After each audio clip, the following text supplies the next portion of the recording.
Hello, hello, testing. Testing, test, mic check, checking my mic. Testing, testing, testing.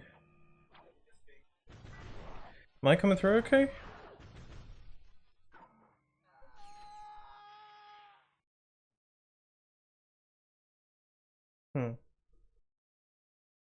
Yeah, I think so. Yes, you are? Cool, excellent, love to hear it. Sorry. I was a little bit concerned because I have my fan set to a high setting because it's pretty warm today.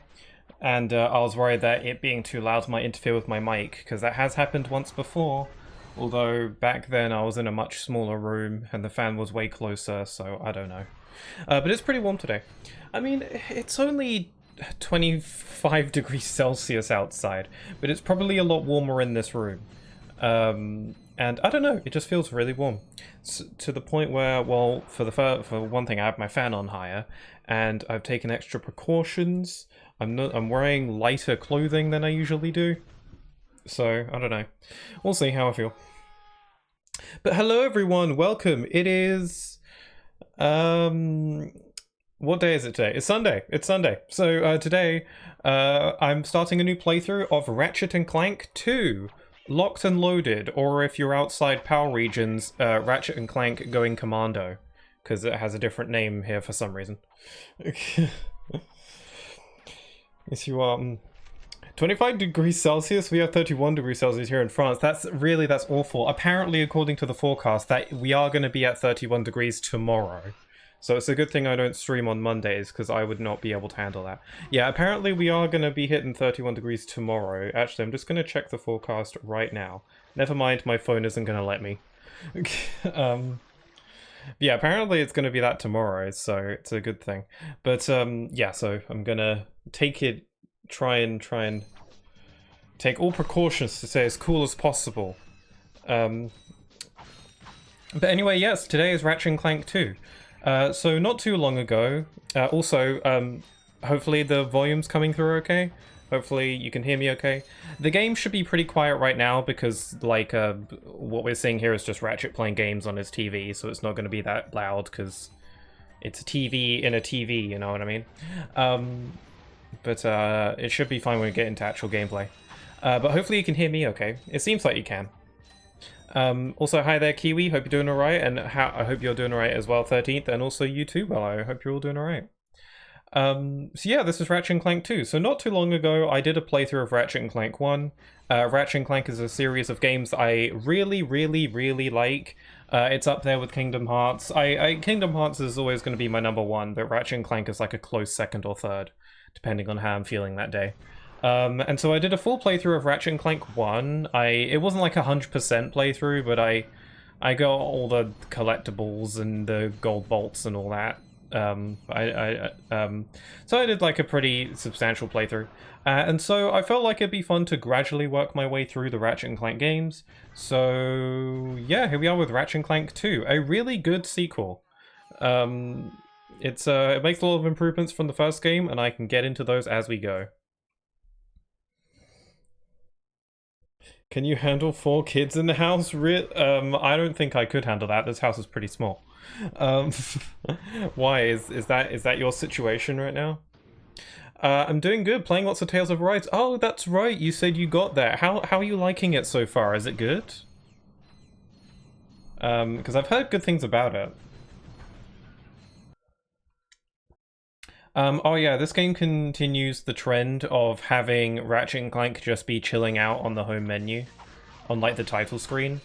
This trend continues in a good amount of the earlier Ratchet and Clank games. There is a point where it stops doing this, but a thing I like is that it just has Ratchet and Clank chilling out in the title screen. And usually this title screen takes place before the events of the game, like right before the events of the game start up. So in the first cutscene of this game, we'll see Ratchet and Clank chilling on these chairs as well. And in the first game, the title screen showed Ratchet building a ship, which is what we see him doing in the first cutscene. So I like how these these title screens in these first few games kind of show off what they're up to right before the game's events actually kick off, which is really cool. I really enjoy it. They do this up until around, I think Tools of Destruction is the first game that is the last game that does that. I think like Quest for Booty, Crack in Time onwards, they stopped doing this. So anyway, it's really cool. I like it. I had some guests at home with 4 kids. Wow, it must be pretty hectic over there, huh? But oh well, I've got plenty of company, at least. Okay, let's start up the game. I have not played this game in a few years. The last time I played this game was right before Rift Apart came out, which I think was in 2021, like April 2021, something like that. Right before Rift Apart came out, which is currently the newest Ratchet Clank game. I decided to play through all the games. It wasn't on stream or anything. I don't think I mean, I think I had started streaming by then, but I wasn't like playing Ratchet Clank. I decided to play through all the Ratchet Clank games before Rift Apart came out, and that was the last time I played this game. So that was a few years ago, so it's been a while. So let's start a new game. So these all my save files. We got one here from 2019 on challenge mode, 2021, 2021, 2021. This one says 2024 because I was testing the game out yesterday. I'll overwrite this one. It is chaotic at my home. Yeah, I can imagine. Damn. Welcome back to Behind the Hero. Tonight's heroes are the duo who recently restored the guy's so British. Galaxy. Also, Ratchet has a new voice actor now. So, gentlemen, tell us about your latest incredible adventures. Well, as you can imagine, we've been pretty busy. After Drek's defeat, there were parades, press conferences, fancy dress This balls. is so nostalgic. roast at Al's. Oh yeah, that. And I'll turn on things subtitles started as to soon slow as down a I bit. can. After that, there was the grand opening at Groovy Lube. Right. I think that was last week. Those 6 chairs look months actually ago. mega uncomfortable. We're still pretty busy, but It could be in because it's a more, PS2 model domestic sense. that it looks that way, but out my radiator core. I guess no one needs a hero right the chairs look like decayed Green Hill Zone. Miss Littlebottom, I found our man. So yeah, this game kicks off like not right after the first game, but nothing much has happened since the first game. Welcome. What the I'm Abercrombie Fizzwidget. I think at the very least it's been 6 months. Bogon? I'm sorry to incapacitate you, but our entire galaxy is in a very precocious situation. I have a story with how I first played this game that I probably told already. A mission of superfluous peril, a mission of unequivocal imperitude. Did that make any sense? So, you need me to go on a dangerous mission in another galaxy. Indubitably. A few days ago, this top secret biological Oh my god, experiment it's not was Stitch. stolen from our Speaking of which, the live laboratory action by this Stitch got announced the other day, mastermind, and I need you to get the experiment as an back. aside. We'll do it! And I'll admit, it's kind of cute. I have precipitated They didn't totally ruin and have made Stitch. special improvisations for you. We are prepared to give you a job as the head accountant for Megacorp, plus a penthouse suite in lovely Megapolis, and our state-of-the-art robotic masseuse. Deal. As for you, Ratchet, I'll need you in superlatory shape. While in transit to the Bogon Galaxy, you will undergo heavy training and conditioning, including martial arts, heavy weaponry, survival skills. I like this little ballroom dance, and origami. drawings. Who was the artist behind that? It's been 2 weeks. I thought it was longer than that. Huh. Bipolar vector regurgitation to track the thief's location to a flying base in Sector 7. Infiltribulate the base and retrieve the experiment. I am. Hats off to the chef. Yay! We got a new ship. And the starry background is a bit more detailed in this planet Uranus. I'm on final approach to coordinates 37 Alpha. Good luck. I'm counting on you. Affirmative. Beginning radio silence. Okay, there's a couple things I want to address about this game before we start. First of all, I'm using a better controller now. In my playthrough of Ratchet Clank 1, I kept on complaining how my controller wasn't working all that well. It wasn't really the controller's fault, it was the fact that I was using a PS4 controller. You're able to connect a PS4 controller to your PS3 and use it on your PS3. Although one unfortunate side effect to doing that is that for some reason diagonal inputs on the analog stick only half work, which meant that like moving around diagonally didn't always work, and trying to select something on my quick select diagonally didn't always work.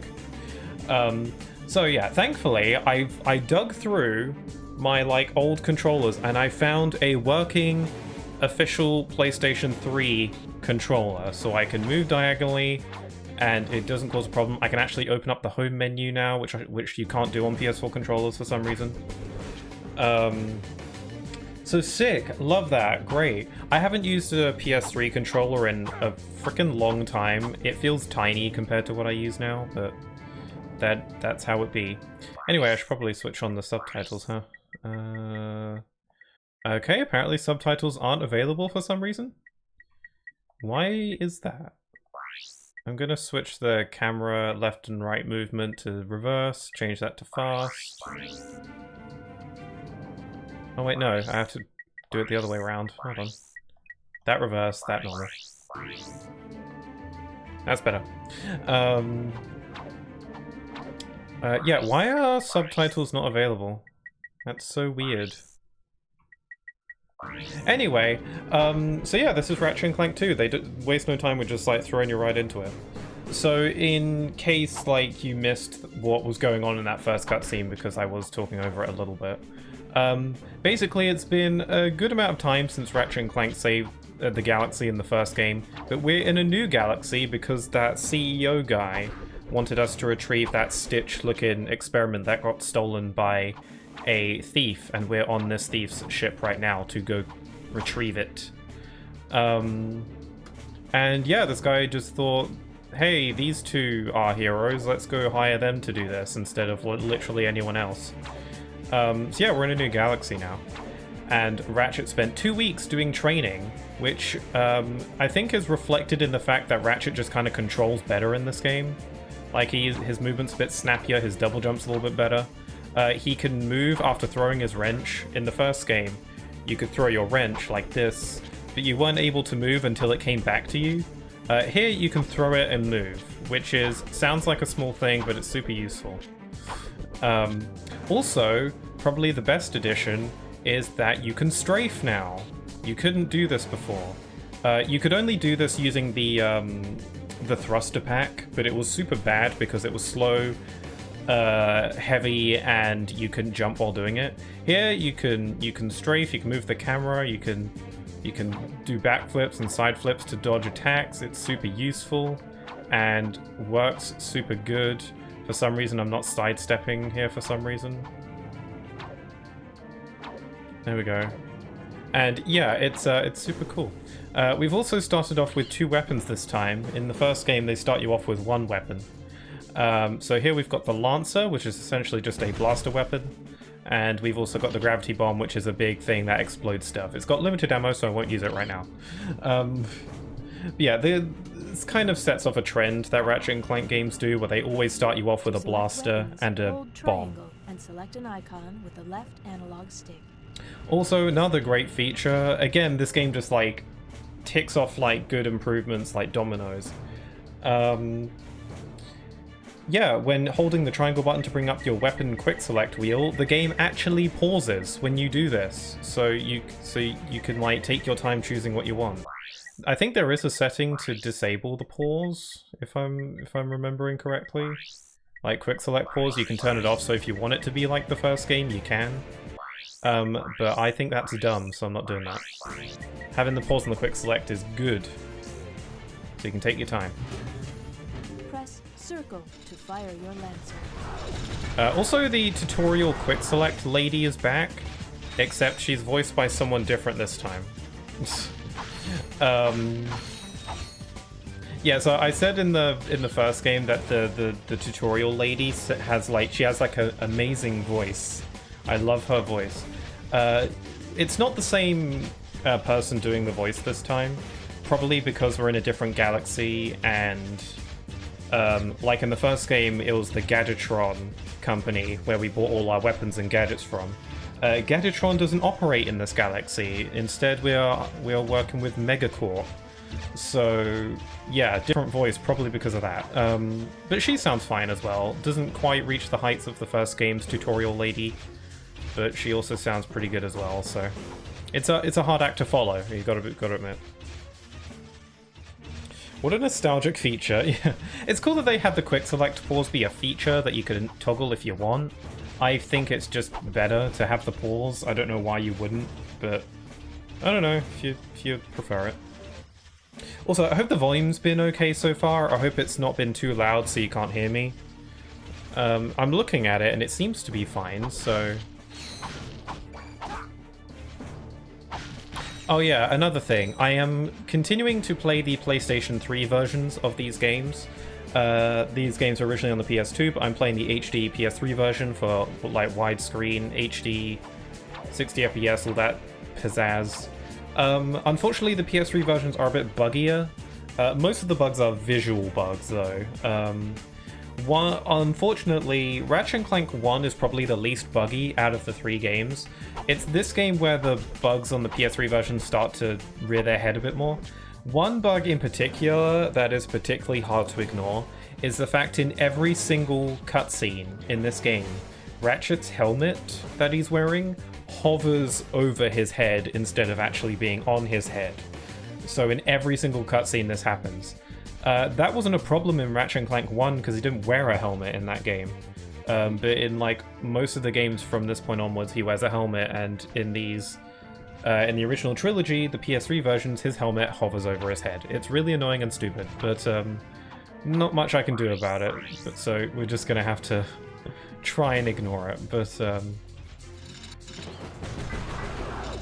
it's, again, most of the bugs in these versions are visual. There are some bugs that are like... There are actually a couple bugs in this game that are actually useful. But yeah, most of the bugs are visual. So nothing that affects the game too much, but you know, it's still not ideal. Oh yeah, also, upgrades. This game introduces a new way to upgrade weapons. There is actually a tutorial for it. Except in space and underwater. Yeah, that's true, but those weren't like cutscenes. Like, as you can see right now, Ratchet's helmet is sitting on his head fairly normally. You might be able to notice that when he moves, the helmet doesn't exactly line up properly with his movements. But that's hard to notice unless you're actually paying attention. It's only ever in cutscenes that that's a problem. There are a couple cutscenes in Ratchet & Clank 1 where he's wearing like the O2 mask, like when he needs to breathe and stuff. I don't actually think the glitch was a problem there, so I don't know. But, yeah, first of all, Ratchet's got himself a new outfit. He's wearing a commando armor set, which has a few nifty features. Again, there's a tutorial that showcases all this. Excitement! We at Megacorp would like to congratulate you on your choice of the Commando-Matic body armor and helmet combo. Now that you've had a chance to use it, we'd like to demonstrate some of its... Yeah, this tutorial voice isn't as iconic as the first. The Commando-Matic helmet provides several helpful... I mean, on the space station. Oh, that's true, yeah. The fight against Captain Quark in the space station. Yeah, that's another good example, yeah. Nanotech is your health, so make sure you don't run out. This is one nanotech unit.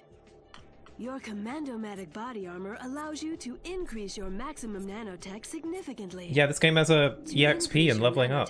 You must defeat enemies. When you defeat an enemy, it leaves behind nanomites. Your body armor absorbs the nanomites and stores them in this bar. When the bar fills up, you get an additional unit of nanotech. The voice actor for this sounds so enthusiastic. The Commando-Matic helmet also helps you monitor your I reckon I could make a good help desk. Shows the icon for your current weapon and the ammo you have left.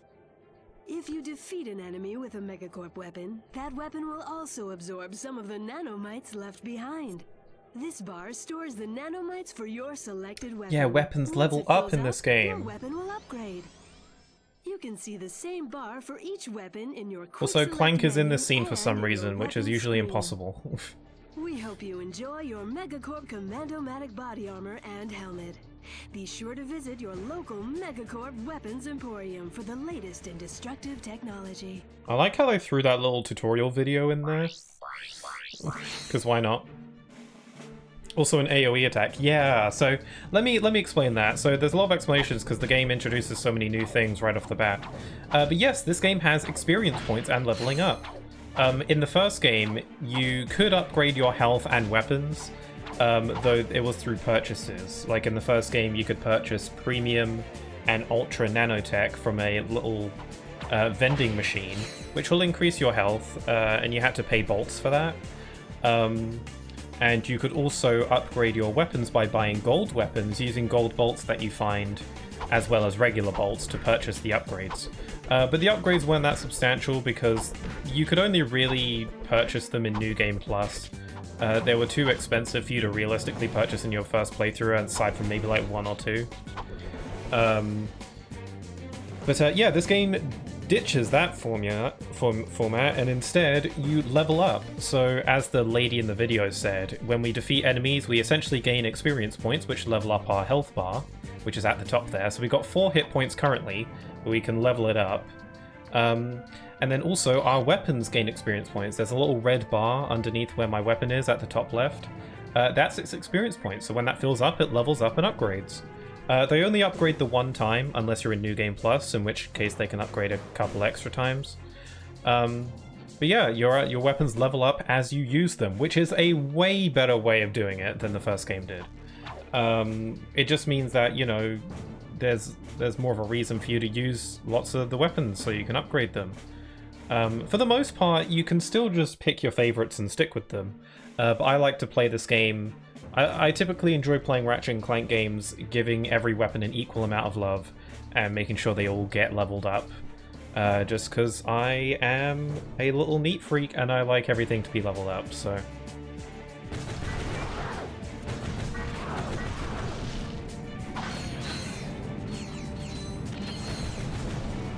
Oh yeah, because Ratchet's got like this fancy new commando outfit, he actually has an O2 mask right from the get-go.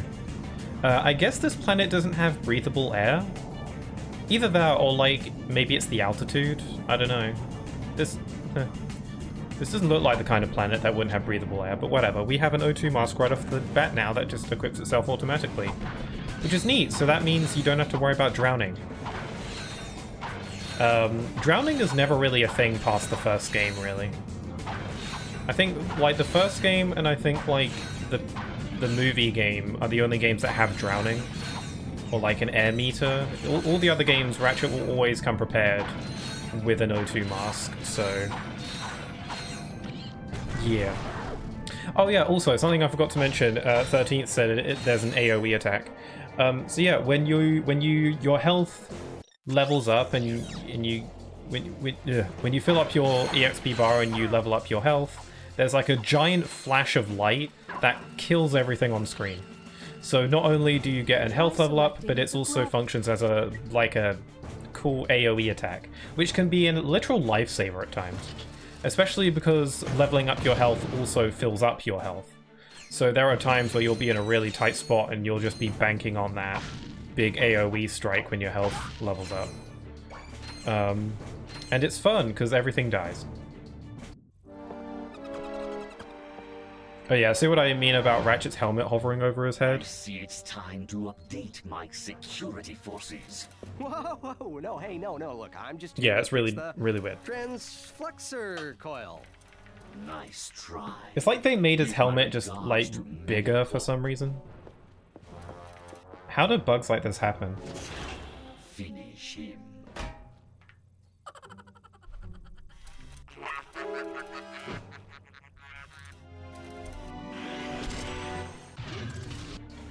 Okay, I'm gonna bomb you. Yeah, the weapons in this game get a bit more wacky as well. So far, all we've got is like, you know, Gravity Bomb and the Lancer, which is just a bomb and a gun.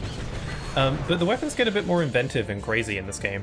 Like, the first game kept it pretty tame. There were some silly ones, like the Decoy Glove, and what was it called? Like the Morpho Ray turns enemies into chickens. But this game has some pretty more inventive and wacky ones. And they continue to be that way. They get just wackier as the series goes on, really. Yeah, they're all pretty cool. Core on the wing.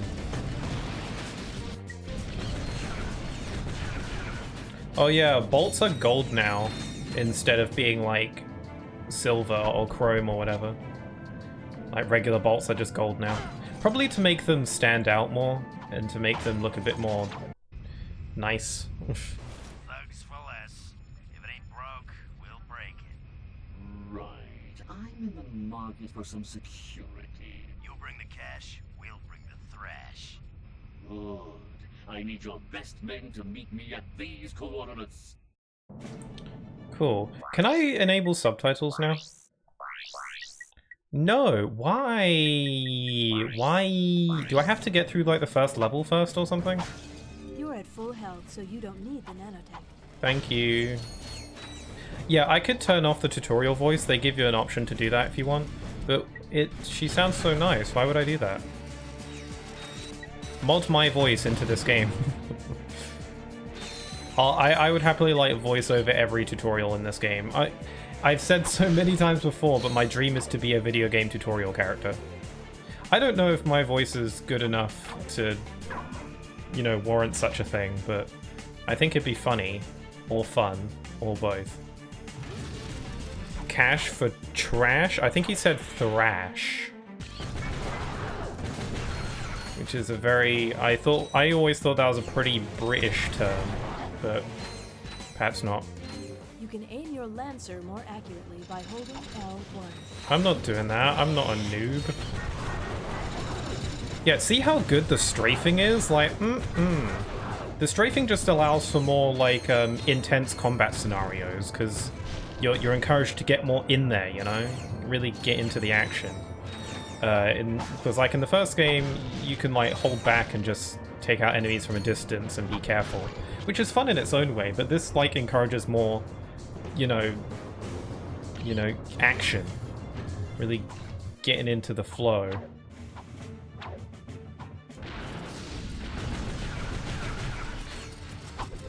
Whoop. Oh god, playing with an analog stick that works, it makes this way more fun. The PS3 controller is a little bit weird because I haven't used one in so many years, but I'm getting used to it. Also, again, hope the volume's been okay so far. Let me know if it ever gets too loud and you can't hear me, because that's no fun.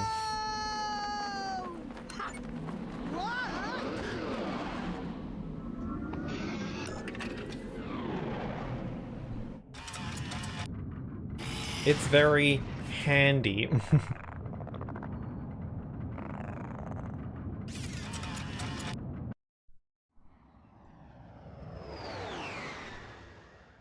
Ratchet checking in, sir. Incredulous. Wow, you can totally tell he's moving through space and not just idling there. A slight problem. Because the background's not moving. With the experiment, and I have no idea where he was headed. Not to worry. I just received an emission which may lubricate the matter. Lubricate. Do you have any maps for this quadrant of the galaxy? You bet, mister! We got galactic maps, 3D maps, fold-outs, cutouts, maps to the stars, and their homes. Sorry about that. What an arse move, come on. I forgot my wallet. He was being so helpful. Take care of this. Perimeter defenses deactivated. You forgot your change.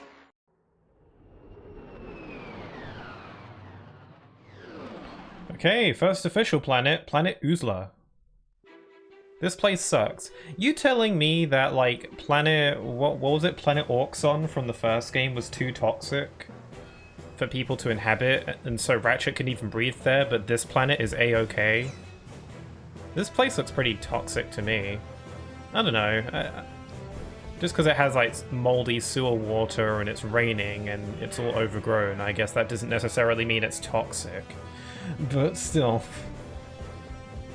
Anyway, one cool thing about this game that I really enjoy, and a detail about the series in general, is how in the first game, the weapons and gadgets and tech and stuff was all very futuristic. Like, you know, it was very, you know, sci-fi. You got some crazy weapons that do crazy things, and you got gadgets and all that. I like that as the series progresses, the technology and the weapons and stuff get a little bit more sci-fi as the series goes on, which I think is really cool. Even stuff like the UI looks a bit more like, you know, hologram kind of thing. And like this weapon I'm using, like it's got some like wires and stuff coming out of it, but it still looks a bit more futuristic than like the blaster from the first game. A lot of the weapons in the first game kind of looked like they were prototypes. But here they look like a bit more like fleshed out looking. And even stuff like our ship, like the ship doesn't even have like landing gear, it hovers. So things like, I enjoy how as the series goes on, technology continues to advance. It's a really cool touch. I can understand why people might enjoy the vibe of the first game a bit more, because of the way the technology is, but I kind of enjoy how things get a bit more futuristic as they go.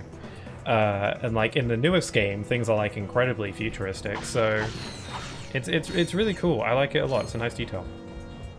Also, another thing is that, again, Ratchet has a new voice actor, and this will be the voice that stays for the remainder of the series. Yeah, the first game is the only game where he's voiced by someone different. Here he is voiced, you might recognize his voice as the voice of Tidus from Final Fantasy X, as an example, but he voices a bunch of characters. I mainly know him for voicing Ratchet, though.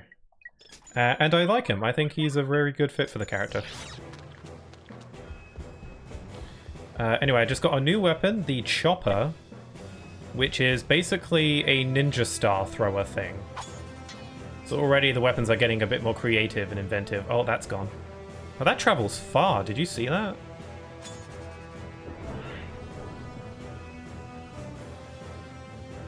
Damn, okay, that goes. Okay. I just wasted some ammo doing that. I love this planet. This planet's pretty cool. The music is really good, actually. Yeah, it's a pretty interesting, like, first official planet. Like, the first official planet in Ratchet Clank 1, apart from, like, the Veldin tutorial, was, what was it? Planet Nivalis? Which is very, like, you know, grassy, sunny, pretty typical first level kind of situation. Yeah, this game's first level is kind of a dump, but it's got a pretty cool vibe to it.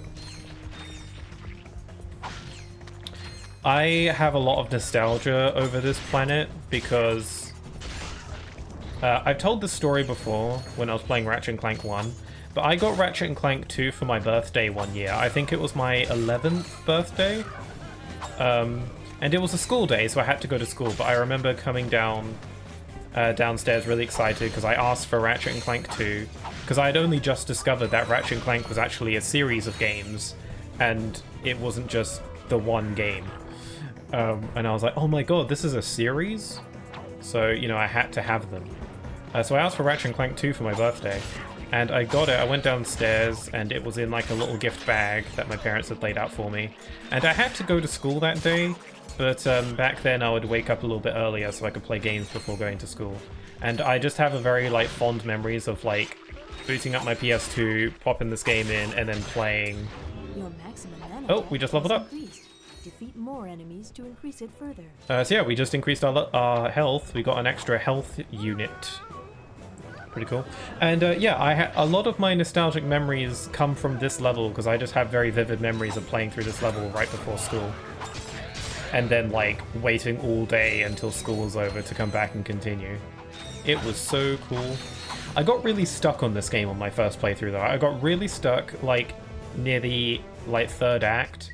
I remember this game feeling like it had such a crazy difficulty spike. Perhaps I was just bad. Or maybe the game... I feel like the game does have a bit of a difficulty spike at the end. Who knows if I still struggle with it now? We'll have to see when we get there. Also, Kiwi, you redeemed Hydrate. Hope you're doing alright, by the way. Yeah, this planet's pretty cool. I like the music. It's more fun when you beat the odds. Remember to hydrate, Julie J. Big Brain. Yes, it's important to hydrate. I'm gonna hydrate again. Yum. Love that. But thanks for the 100 bits. That's so generous of you. Thank you very much. I really appreciate it. I also have a very vivid memory of playing this game once, and my twin... I think I was talking about how, if you notice on the PS3, on the screen right now, where our bolts and our ammo is displayed, it isn't like on the very sides of the screen, like it's kind of like in the middle at the top.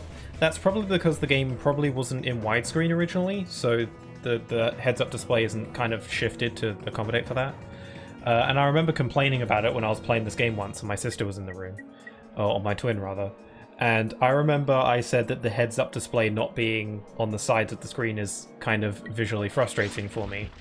And then I remember they were like, how do you know what heads-up display... Wait, I didn't say heads-up display, I said HUD, which is like an acronym.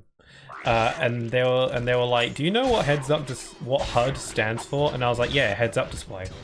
And they were like, how do you know that? And I was like, because I freaking play games all the time. Of course I know that. The reason why they didn't think I knew that was because at the time, I think my twin had just started college, and so had I. It's just, we both took the games and animation course, the game design and animation. They were into the animation, I was into the game design. But the two courses were kind of like fused together. But I wasn't able to start the course right away because my grades weren't high enough, so I had to do a different course for my first year at college, so I could get the grades to do the games and animation course. But my twin was able to do it right from the get-go, so they started it a year before me. And I just remember, because they were doing like the game design course, they technically had more game design knowledge than I did, or at least that's probably what they figured at the time. And so when I said I knew what heads-up display was, they were like, how do you know that? Probably because they had just learnt it in their course and was like surprised that I already knew what it meant.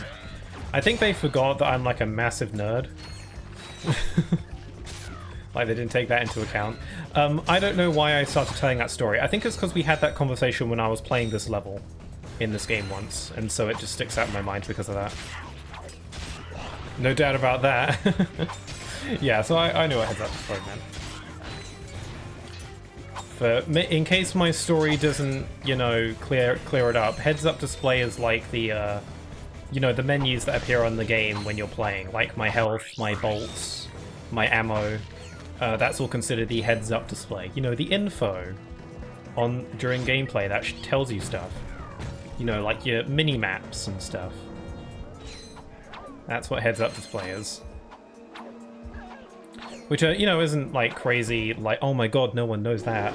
Like, lots of people know that, but still. Okay, we got a little mini-boss going on here. I remember finding this really difficult because you kind of have to time your dodges really good to avoid its tentacles. Thankfully, I got the moves. So yeah, our nanotech, or our health, leveled up earlier. So we got more health, which is super cool. Love that. Your health can level up quite a bit as well. But as a trade-off, as the game goes on, because like in the first game, your health could only get as high as like 8 units. But every single attack in the game only ever did 1 point of damage to you. But because your health in this game can go up to like 20 or something, because like currently we have 5. Since later in the game you can upgrade your health to like 8 or like 20 or something like that. Instead of all enemies doing 1 unit of damage, as you progress, enemies do ramp up in damage as you go. So some enemies can do like 5 hits of damage eventually, which makes sense because you can level up, so it makes sense that enemies do that. It's a good idea. Anyway, we've got our first gadget. Here we go. It's just chilling there. Okay, this is the Dynamo, probably one of the more forgettable gadgets in the series, to be honest. Activates machinery. Press circle to use the dynamo. to Meaning zap an or atomic bomb would deal 1 hit point. Yeah, like no matter what you're hit with in the first game, it will always do 1 point of damage unless it's like a bottomless pit or like lava or something, in which case you'll die immediately, as per game knowledge logic typically does. But yeah, in this game the damage is like dependent on the ferocity of the attacks, so... Anyway, we've got our first gadget, we've got the dynamo. All this really does is activate these switches. That's all it really does. It's nothing crazy. It's whatever. I think the first gadget in the first game... What was the first gadget you get in Ratchet 1? Was that the swing shot? I think?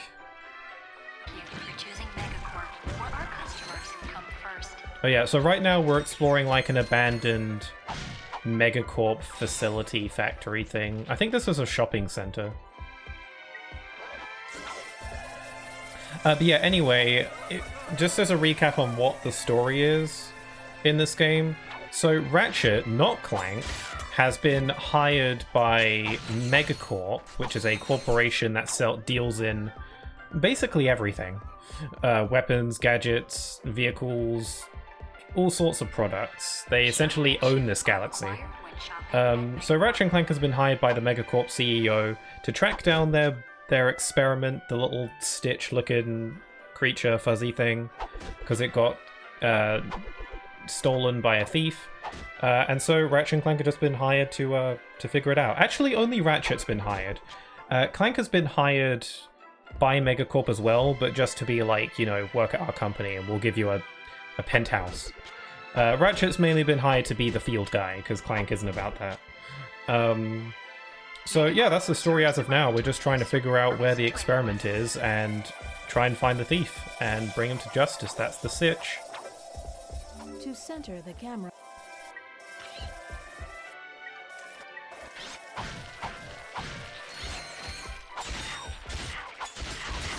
Yeah, I like how Megacorp as a company seems pretty sketch. They're like Disney, they own everything in this galaxy, so... Even though Megacorp is the main weapons manufacturer that you buy everything from in this game, and they're the ones that hired you, Megacorp is just kind of a sketchy company. Like, they do a lot of weird stuff. They do a lot of weird deals and shady stuff. But you know, they're paying us the big bucks, so who can argue? Megacorp seems like more of an intergalactic empire rather than a company. Yeah, they literally own everything in this galaxy. I think, like, Gadgetron was the main weapons manufacturer in Ratchet 1, and Gadgetron always seemed a lot more, like, chill and more like a vibe. Like, they didn't seem as much of, like, a big corporation, you know? Also, I don't think Gadgetron owned everything. I think they were mainly down for the weapons and gadgets. I don't think they manufactured, like, everything. Yeah, this galaxy does not have Gadgetron. It's implied that Megacorp got so big that Gadgetron was kind of, like, booted out of this galaxy. So Gadgetron doesn't really operate here at all. Which is pretty crazy. But yeah, Megacorp being a shifty kind of company is a pretty fun twist, and... Not twist, because it's not like a big story revelation or anything. Megacorp's just kind of a bit, like, sketch, but, like, it's not, like, a huge plot deal. I mean, it kind of is, but, like, it's just kind of whatever. It's mainly for the jokes. Thank you for choosing Megacorp, where our customers come first. Yeah, Megacorp does seem like an empire. But hey, I gotta hand it to them, Megacorp does make some pretty good stuff. There are a lot of the gadgets in this game are, like, way better than the ones in the first game. And, you know, their weapons look more sleek and futuristic. You gotta hand it to them. Copy, Mr. In that case, they kind of are like Disney, because they own everything, but the stuff they make is pretty good, so...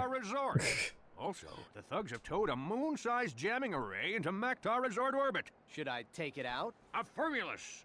It's disconfabulating our annual Galactic Gladiators broadcast. See for yourself. Ask yourself, are you men Oh, can I enable enough, subtitles now? I don't know. insane enough to step into the ring with two of the fiercest warriors in the galaxy? If you answered Yeah, yes, Megacorp even owns like a combat arena. Megacorp is bringing galactic gladiators. They own into your home for a everything. special Mega View event. First, it's survival of the fittest in our bio competition. Be there as Chainblade. You don't want to get on Megacorp's bad side for real. On our gladiator guest contestants. Chainblade has gone undefeated in 500 straight matches, but if the bio division doesn't do it for you, our robotics division will. Taste the adrenaline as contestants face off against our four. God, this thing is so freaking annoying to fight. Brawler. No living creature is a match for this machine. Watch 6 tons of Carbonox alloy hunt for its prey. There's no consolation prize, cause this bad boy's programmed to show no mercy. So, what are you waiting yeah. for? Call now to bring Chainblade and the V2 Yeah, arena combat is a new feature in this game, and it's brilliant. And it shows up in pretty much every Ratchet Clank game after this point. Call your provider now. Chainblade, huh? I've got the coordinates. Ratchet out. Yeah, so we got new coordinates to the Mactar Nebula. It's not even a planet. Yeah, so this game has arena combat, which is cool. This game introduces a lot of features and stuff that ends up becoming a staple. Yeah, most Ratchet and Clank games after this point also have arena combat, which is cool. Arenas are fun in games. I think a lot of action games should strive to have them.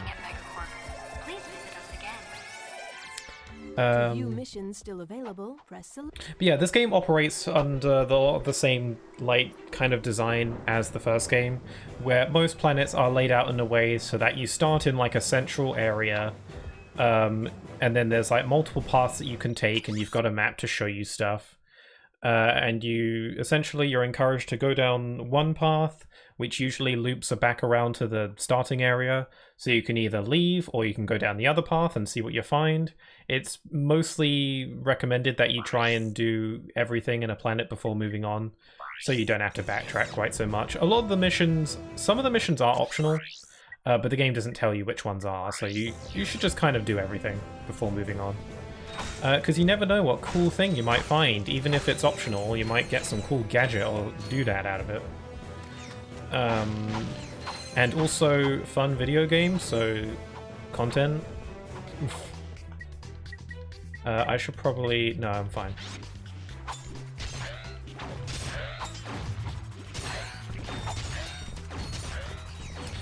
Yeah, the chopper's pretty cool. I like it. Already the weapons are getting a bit more creative, because like, it's like a shuriken thrower. That's cool. That's a cool weapon. And it works pretty good.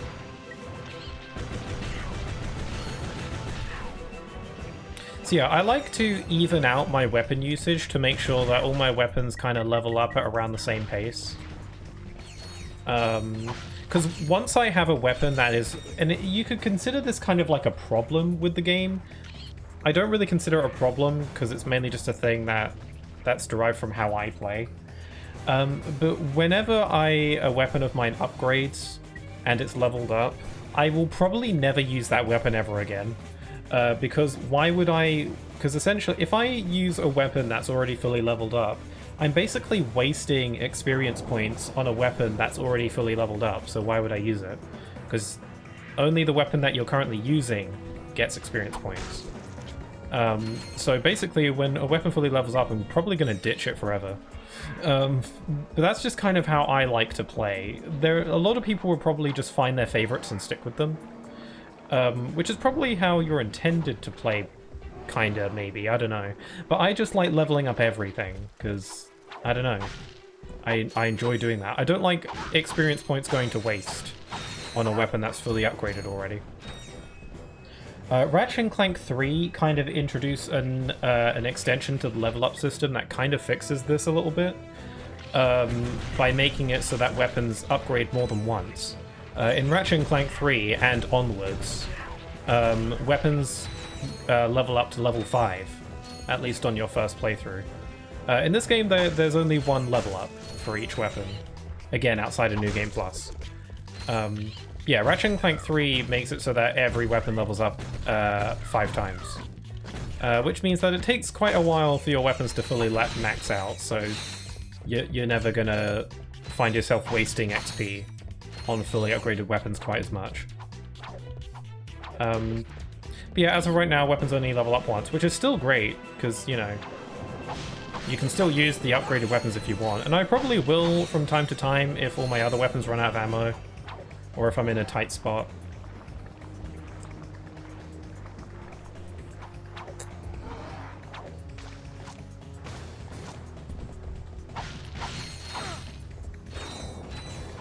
These Venus flytraps looking things. Man, this game is so much fun to play. Like, Ratchet Clank 1 is really fun as well, but like, this game is such a... really improves on a lot of it. Like, maybe you can like appreciate the vibe of the first game more, or like its design a bit better, because like this game leans a bit more into the action side of things. But I don't know, this game is just so much more like fluid. They're fluids.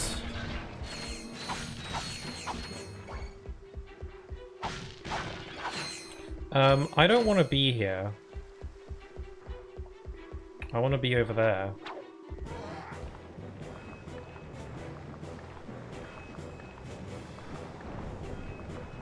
Oh yeah, so there's a weird glitch. Again, this is a PS3 glitch, where the heads on these little creatures I'm riding on will sometimes like rotate like that, like that's not supposed to happen. They're not supposed to turn their heads that much. It's a glitch with the PS3 version, because I feel like if that happened on PS2 I'd remember. Again, yeah, most of the PS3 glitches are visual. Not a whole lot that actually affects the game. I would love for these games to be ported again, though, to be remastered again. A, because I don't want to dig up the PS3 to play them. And also, so hopefully they can have another go at fixing these problems. Honestly, I think like a full-on from-the-ground-up remake of the original trilogy is something that could... I feel like that could happen. I would like for that to happen. Because that way they could, you know, if they're building the game from the ground up anyway, then, you know, glitches aren't as big of a problem, because... unless they introduce new ones. Because apparently one of the reasons as to why the PS3 versions of these games are a bit buggy is partially because of crunch, I think, and also partially because of the way that these games were originally made. Like, something about how these games were made originally makes them difficult to port. Hence some of the issues that arise. If they're remaking these games from the ground up, then, you know, that won't be as much of an issue, because they'd be building them from scratch anyway. Obviously, a remake isn't an easy feat, of course, but still, I would like that.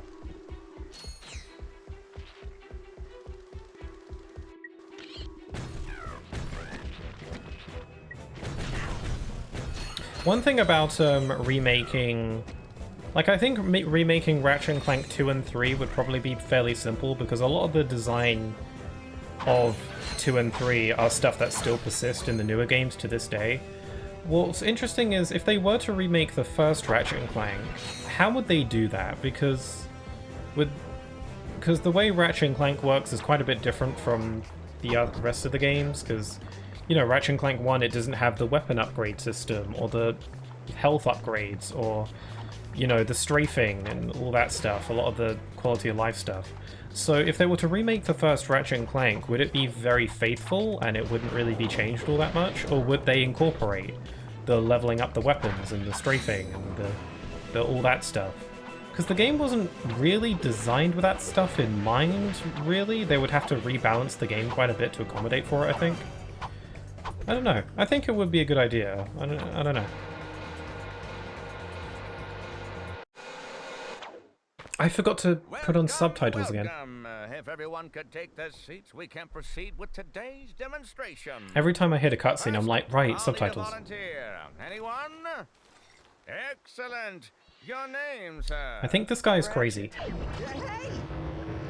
I forgot about this gadget. And there you have it, the Megacorp tractor beam in action. Let's give it up for our volunteer. Sir, how about taking advantage of our show special? Yes, in this game, people are still always constantly trying to sell you stuff. Also, it's interesting that they give you the first 2 gadgets in the first planet. Also, subtitles. Freaking get on that. Why are the subtitles not allowed? What is that about? I'm gonna Google that. Like, I'm gonna type into Google, why the hell can I not enable subtitles in Ratchet Clank 2? Ratchet and Clank 2 subtitles. Subtitles grayed out. So a friend of mine gave me his account, download the trilogy. It's only available on the NTSC version? Excuse me? For going commando on the Vita, you have to check the option on the main menu before starting the game. I'm sorry? Go back to the main menu and click options. The subtitles option should be available there. What the hell? Why can't I enable subtitles? To my knowledge, subtitles weren't available in all PAL versions. Unfortunately, they couldn't afford to make them in time for the original release. That's also the case for the remasters as well. That sucks. What are you telling me that because I'm British I don't get subtitles? That's bonkers. Why are they on the menu? Thank you, sir. You won't be disappointed. Hopefully you guys can hear the dialogue okay, because I guess subtitles just aren't allowed. That's a load of bunk. This guy's teeth freaks me. Yeah, I agree. Also, he's gone now. He disappeared into the ether. So you don't have to worry about him anymore. So yeah, this is the Megacorp Tractor Beam. It's essentially a big thing that allows you to move platforms and arrange them in any way that you desire. It's pretty cool. There's a hidden bolt up here. So yeah, this game brings back the collectible big bolts from the first game, although instead of gold bolts, they're titanium. No, that's a lie. They're platinum bolts. Titanium bolts are in the third game. I'm getting confused. Yeah, they, because all the bolts in this game are gold now, they upgraded them to platinum. So, yeah, they don't function the same way that gold bolts did in the first game, though, because gold bolts in the first game were enabled you to purchase weapon upgrades, but because weapons level up as they're used in this game, the big bolts serve a different function. But we will get to that when we get to it. They're a bit more useful, actually, I'd say. A lot more useful in a first playthrough, especially. Typically the big bolts in later games are usually just for cosmetics and like skins and stuff. But this game gives them like a more of a useful gameplay function. Which is nice. I don't mind the big bolts being used for like outfits and stuff. I think that's neat, but them having like allowing you to purchase like upgrades and stuff is cool too. Also, really good feature, sorry I'm just going on and on and on. Really good feature that they added for this game is that you can purchase ammo at the touch of a button for any of your weapons. In the first game, in order to purchase ammo, you had to buy... You clicked on the weapon, and then you had to scroll through the numbers to select how much of that ammo you wanted to purchase, and then you hit the button. In this game, you can just touch the button, and essentially there's a button that allows you to just purchase all the ammo immediately, and it's really handy, I think. I might be getting that wrong, I don't know. Let's just move on.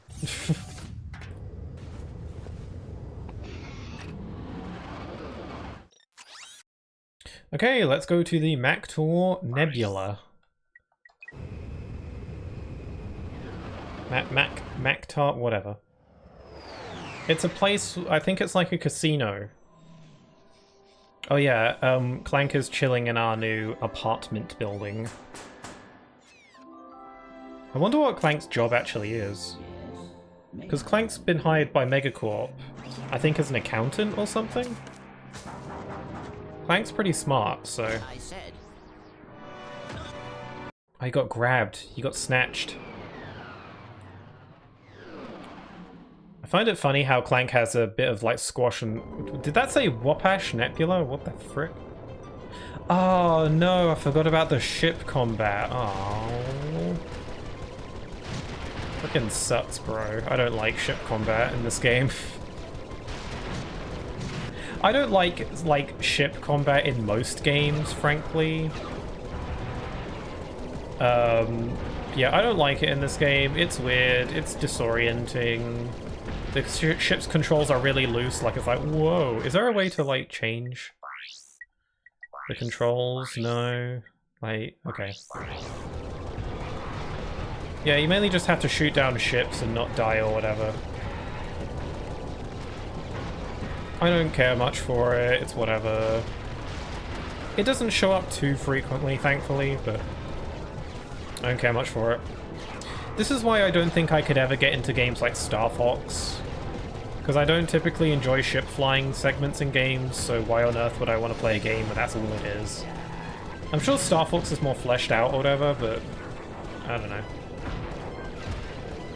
I like Kingdom Hearts 3's gummy ship, but like, I don't prefer it over the regular gameplay, you know? It's good for what it is.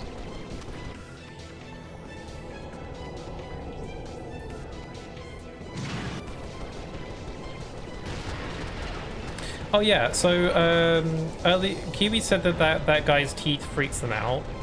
So yeah, that guy who sold us the tractor beam, it seems like a few of his fellow employees were also hanging around. I didn't linger on them because I didn't notice.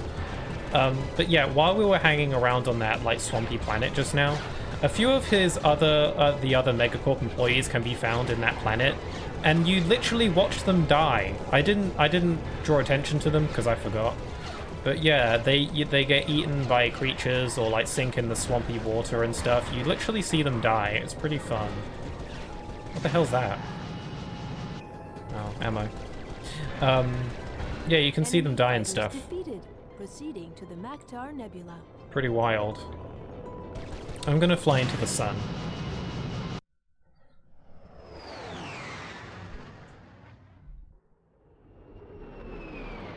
Ratchet's ship in this game is pretty cool. In this game, I did like how Ratchet got a new ship, like in every act. Like the first game was divided into 3 acts, and I think this game is as well for the most part. But every act, Ratchet would get a new ship. In this game, you get this one, and you stick with it for the rest of the game, although we can customize it later, which is kind of neat. Yeah, Ratchet, because he's been hired by the biggest frickin' company in the galaxy, potentially the only company in the galaxy, it would seem, Ratchet kind of gets provided a ship that he gets to keep, I assume, because he uses it in the 3rd game as well. And yeah, it's pretty cool. It's got hovers. It can hover. That's kind of cool. It's a shame that, like, because Ratchet is working with Megacorp, he doesn't get all his weapons for free. He got given the Lancer and the Gravity Bomb at first, which is something, but he doesn't get all his weapons for free. Oh well, if we didn't get if we got weapons for free, then there wouldn't be much of a gameplay loop now with there, so... Like, earning money to buy weapons is, like, a big part of the enjoyment, so... Anyway, should I go right or left? I don't remember which way leads where. I would ideally like to go to the arena last.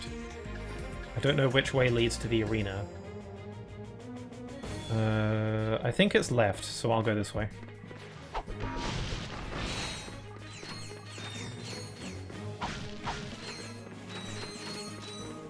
Yeah, being able to, like, run after throwing the wrench is so cool, because this is how throwing the wrench worked in the first game. You throw it, and then you get it, and then you can move. Like, you could not move until the wrench was back in Ratchet's hands. Here, you can throw it and go. It seems like a pretty small change, but it does make a difference, you know. It adds to the feel. Later Ratchet and Clank games would improve on it further by allowing you to throw the wrench while you're running. Because in this game, you have to go to a bit of a stop to throw it. But in later games, you can literally run and throw it at the same time. Which is super fun. Love that. Want a bit of that.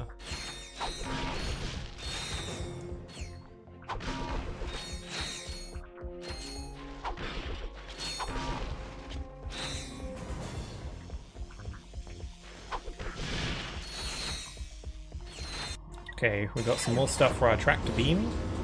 So pull that out there.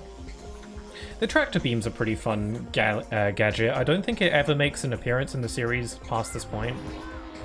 Well, not past this point, past this game. It does get uses outside of this one segment. Yeah, the tractor beam is pretty cool. It's a lot more interesting than the dynamo, that's for sure. Like, you gotta move these bombs so you can blow open this door.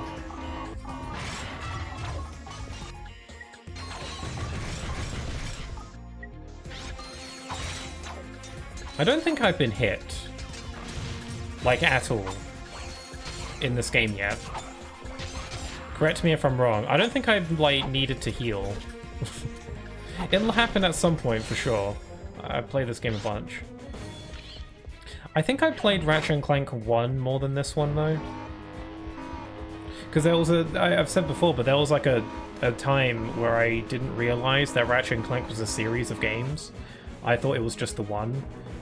So, because I loved the first game so much, I played it so many times.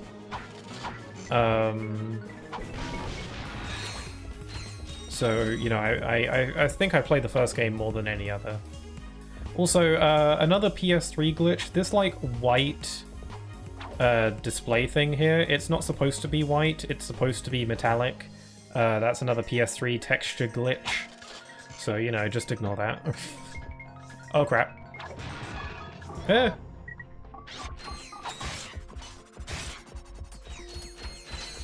Access denied. Only Inspector bots are allowed? Well, say no more. We can grab this guy against his will, put him on this slingshot doodly-dad, and frickin' launch him over there. Bang. That's a pretty nice use of this gadget. That's pretty cool. They introduced the gadget by having you move platforms, and then they introduce these little detection pad things, and then you're like, fling them onto it, go for it.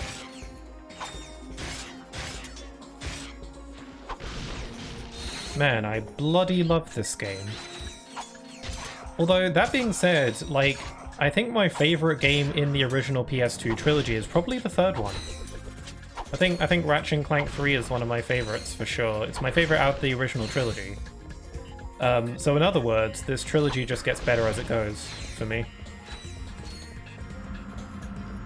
Because, like, one thing about this game that I wasn't so fond of, and it's probably just a thing for me, but, and it's not something that bothers me anymore, but it did when I was little, is that I think I spent so much time playing the first Ratchet & Clank game before this one, to the point that when I played this one, this is going to sound really dumb, but I kind of had this feeling of, like, homesickness, because, like, I was so used to the planets and locations from the first game. And because this game is entirely new areas in a completely new galaxy, I felt kind of like, I don't know, it just didn't feel as, like, cozy to me. Like, I don't know, I missed all the lovely characters from the first game, and even though this game has some fun characters as well, like, I missed all the people in the first game, you know. And I think that's partially a reason as to why I gravitated towards Ratchet & Clank 3 quite a bit more, because Ratchet & Clank 3 has you going back to the galaxy from the first game, and a lot of characters from the first game show up. It's still very much its own plot with a bunch of new characters as well, but it pays a lot of homage to the first game. Even though the first game had only come out like 2-3 years ago at that point, so it wasn't even that old. Because remember back in the day where games used to take like a year to make? I mean, some games these days get made in a year, but that's typically not a good thing. Anyway, sabotage the Thug for Less jamming array. Let's do that. So yeah, Ratchet is being pursued by a company called Thugs for Less, which I guess is the only company that isn't run by Megacorp. Yeah, Thugs for Less is essentially kind of a clue in the name. They are hitmen, basically. So the thief that stole the experiment that we're looking for has hired Thugs for Less to kill Ratchet. So we're dealing with them now, as well as everything else. Expose So transmitters with the bolt crank. fun stuff. Square to attach your wrench, then walk around the platform. Hit the exposed rods to destroy the towers. Oh yeah, this game also introduces these little planetoids, these For a little map, moons. Press select. Where they're really small little, well, moons, little planetoids. And there's a few of these throughout the game. And it's kind of like Mario Galaxy, where you're just like on this tiny little planet with its own gravitational pull. And I don't know, it's nothing too different from the way the game is normally. It's just you're on a little planet, and yeah, you gotta just like do a bunch of stuff. It's harder to aim some of your weapons though, because the bullets don't like... Oh, I guess they do curve with the planet. Like, I'm firing this laser in it. It does curve with the planet. It's like harder to hit enemies though. It's harder to like aim from afar.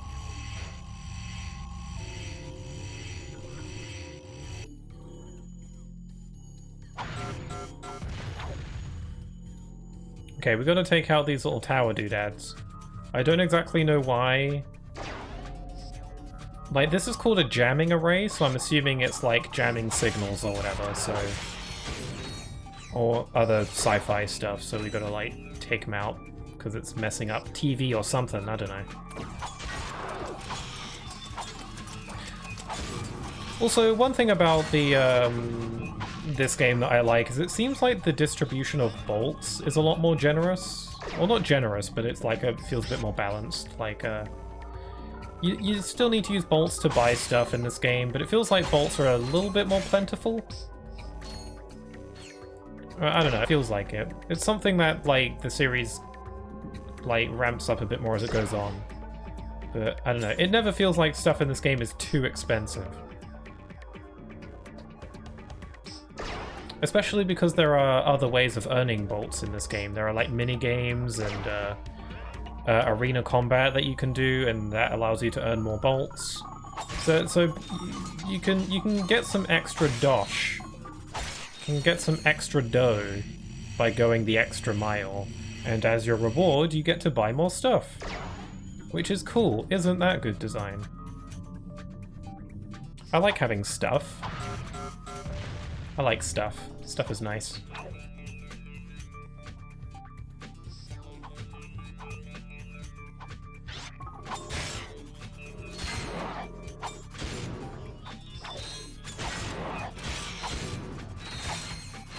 Getting a lot of mileage out of the chopper. Fun weapon extraordinaire. I think Ratchet Clank 3 has a similar weapon to the chopper. I think it's called the disc blade gun, if I recall. Maybe that's not Ratchet Clank 3, it might be a different game, I don't remember. But it's essentially the same thing, except instead of throwing the shurikens, they just shoot out of a gun. Which is not as cool, if you ask me, but whatever. Even though the animation for the discs in this game just reused the wrench throwing animation, but it's whatever. It works.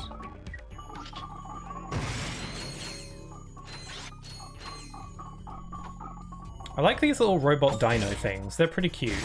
They want to bite my face off, but aside from that, I like them.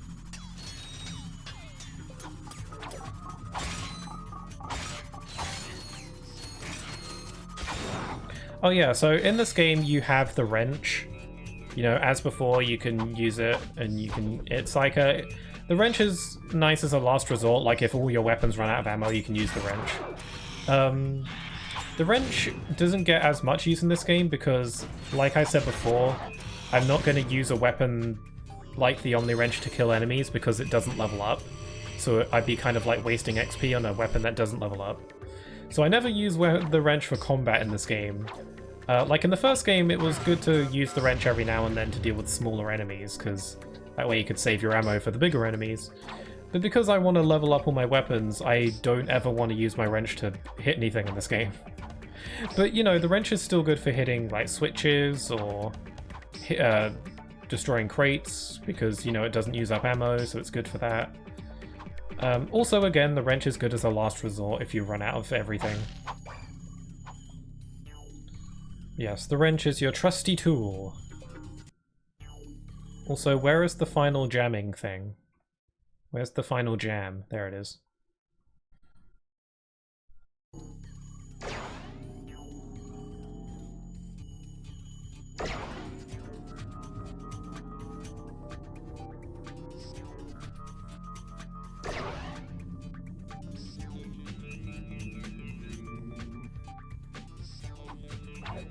Oh yeah, I think because we're in space we have like the O2 mask on, yeah. Okay, how do I get up there? Here we are, we've got a jump pad. Bounce pad! Bounce pad.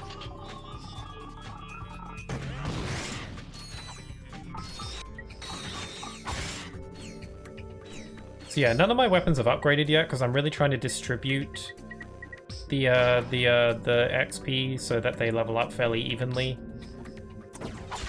Also, once I level up my Lancer, I'm never going to use it again, so I want to, like, have it for as long as I can, in other words. In case I run out of ammo on my other weapons.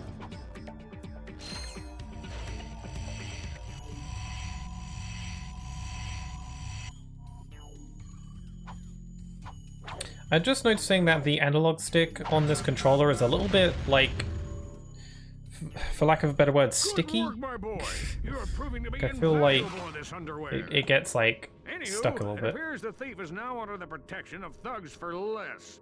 But I may have found a way for you to insinuate their operation. Is it dangerous? No. Actually, yes it is. Good. Take a look at this. Oh yeah. Oh, the desert biking thing. We are the Desert Riders. Before I became a desert rider, I didn't fit in anywhere. I had low self-esteem, bad breath, and a thing for ladies' undergarments.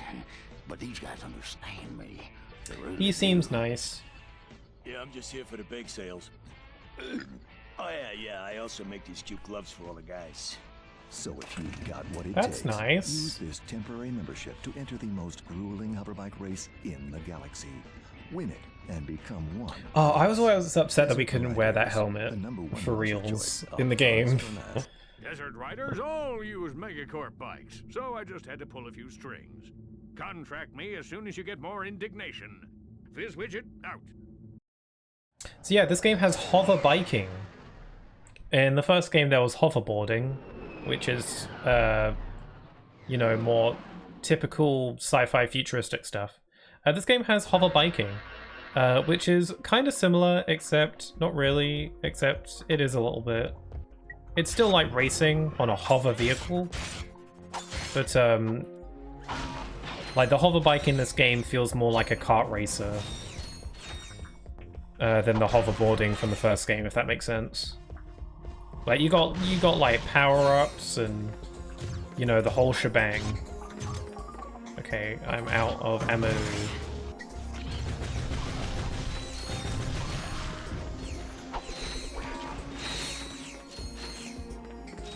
Okay, I don't think I can afford the next weapon yet. No. The Blitz gun is so freaking cool, so I want a bit of that.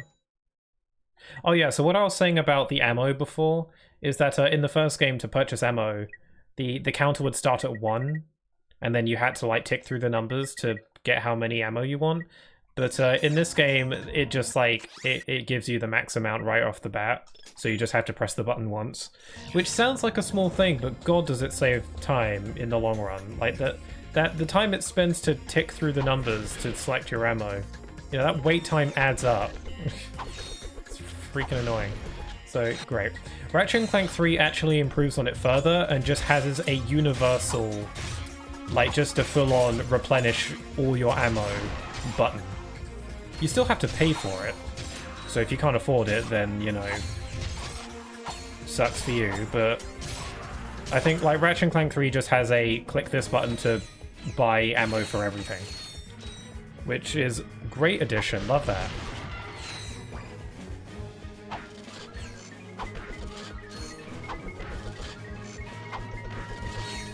We use these slot machines. I think there's a skill point attached to these slot machines where you have to like win like 3 times in a row or something. Whatever, I don't care.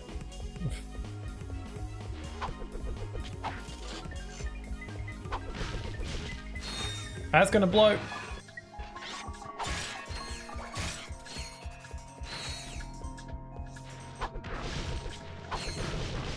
Yeah, so the music in this game is pretty good. I think the music in the original Ratchet & Clank trilogy is really, really good. I feel like in the newer games, the music isn't as memorable or catchy. Like the music in the later games is good, and they serve the game well, and they do have some bops here and there. But I feel like the original like PS2 trilogy, like the music is very consistently bopping for the most part. Although I do think Ratchet & Clank 1 probably has the best. Like, the music in this game is really good and it has some really catchy tunes. But I feel like the first game soundtrack might just be, like, a bit better? I don't know. I think it's the same composer for all 3 of the original games, but, I think the first game soundtrack is just a little bit better. And that could just be nostalgia talking, because I played the first game way more.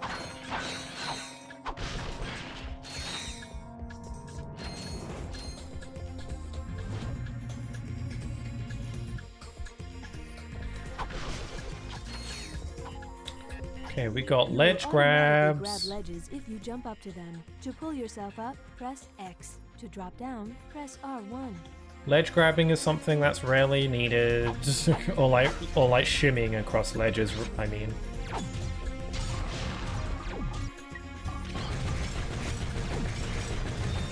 gonna use my Lancer.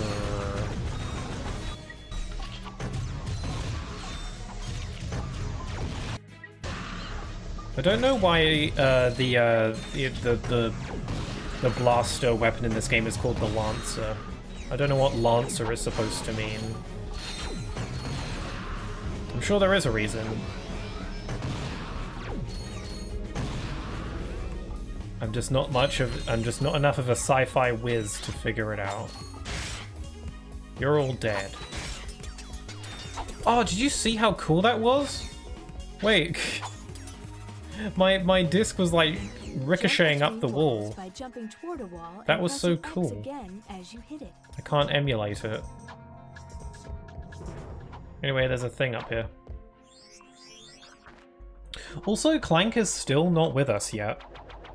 In the first game, Clank was basically with you the entire time, right from the get-go. Like, you do the tutorial segment on Veldin, and then from this, like, the first official planet, like, Clank is with you for the rest of the game.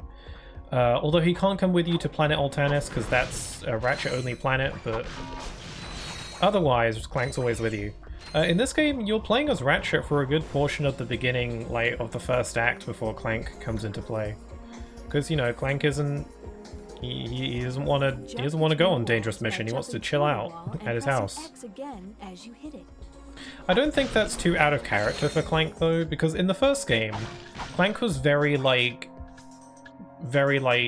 gung-ho about, you know, saving the galaxy and doing the right thing. In this game, like, I understand why he doesn't really care as much, because it's not like, at least as of now, the galaxy isn't in jeopardy or whatever. Like, a random corporation hired them to get their experiment back. Like, you know, that's not like world-ending proportions right now, so I understand why Clank is probably like, nah, I'm gonna let Ratchet do this, I'm gonna stay at home.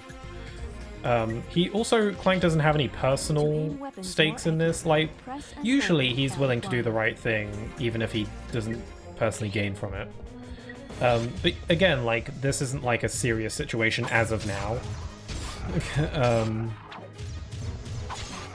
Like, we're really just trying to find this little experiment.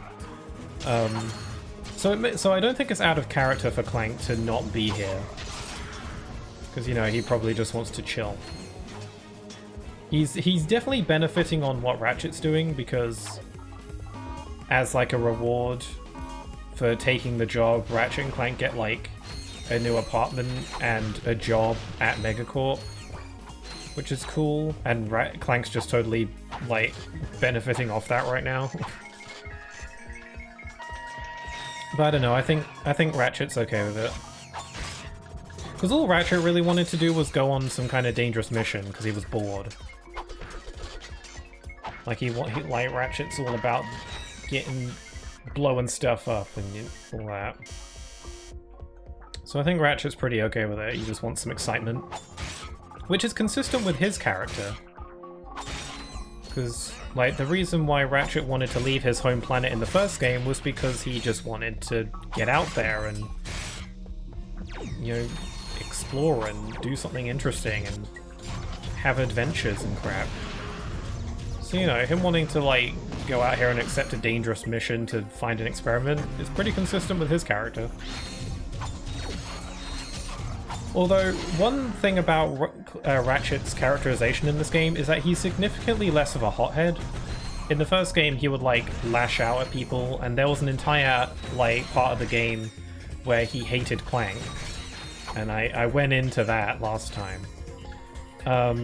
In this game, like, Ratchet's temper only really seems to flare up when, like, Clank is in danger or something like that. Most of the time, or like, when, like, someone is wronging him, or in some way. Most of the time, Ratchet is a lot less has a lot less anger issues. Which is nice, because, like, him being mean to Clank in the first game I never cared much for. Because it felt like he was overdoing it. Okay, we're in the arena. Everyone ready for tonight's mega battle. Introducing from nowhere in particular, this guy. This guy right here. Did you not have to like sign up and sign his name? We're getting an electrolyzer, freaking awesome.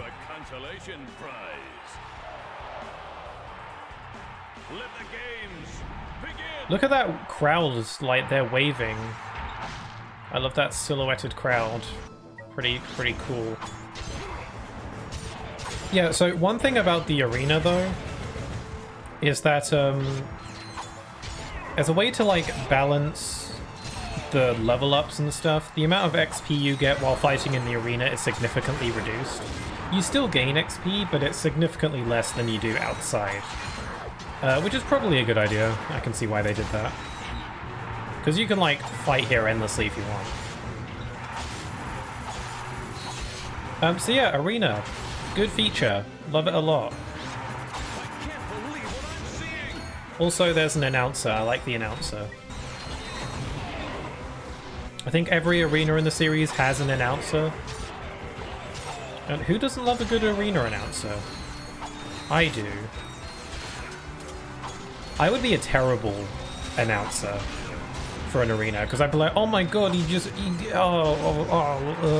did a thing, oh my god. Yeah, I'd suck at that. Massive respect to people who like do sports announcements and stuff. Okay, we won, yum. Ladies and gentlemen, the first and, well, only winner of the Gladiator Games. Wow, we're the only winner. That was balls-tastically easy. Okay, we've got the electrolyzer. It's not a weapon. It kind of looks like a weapon, but it's not. Congratulations on winning the electrolyzer. The electrolyzer is a hacking gadget. So in the first game, there was the Trespasser. Also, 13th said earlier that the first gadget we get is the swing shot, then the Trespasser. I forgot to read that out. Anyway. Yeah, the electrolyzer is a hacking gadget like the Trespasser in the first game. It's a different hacking minigame though. So that's pretty cool. Anyway, there are other tournaments that we can enter into to earn some extra dough.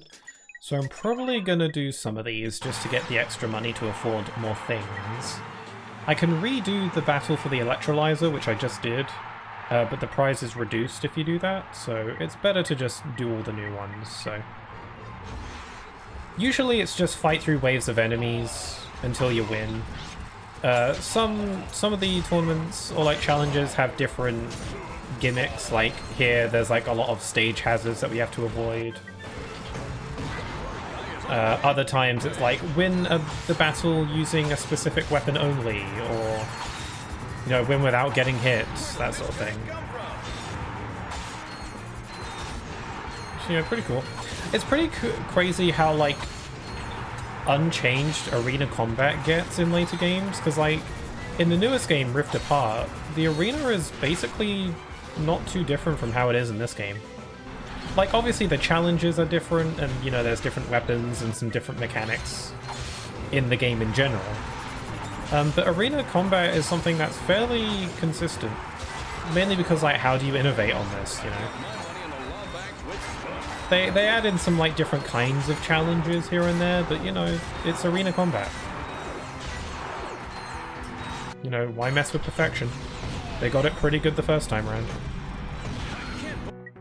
There is a pretty cool challenge that I think they introduced in Ratchet Clank 3, I think, where they have some tournaments that are like with randomized weapons, where like randomly throughout the match, your weapon will randomly switch, and so you just kind of have to use whatever the game gives you, which is a really cool challenge. I quite like that one.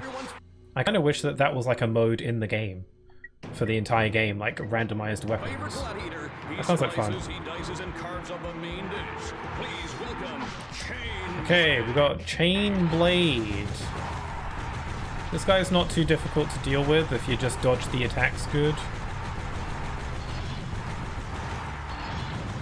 I can't reach him.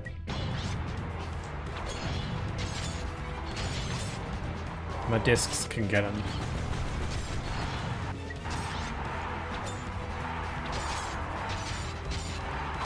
Whoa!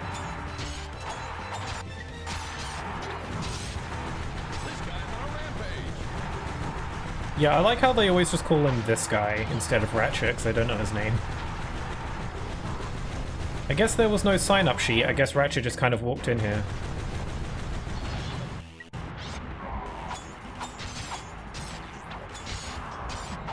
Sorry, got an itch. There we go. Ow! Was that the first time I've been hit? I don't know.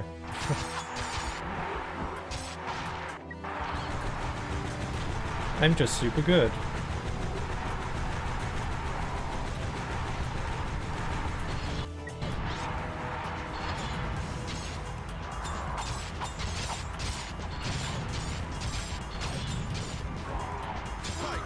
Got him!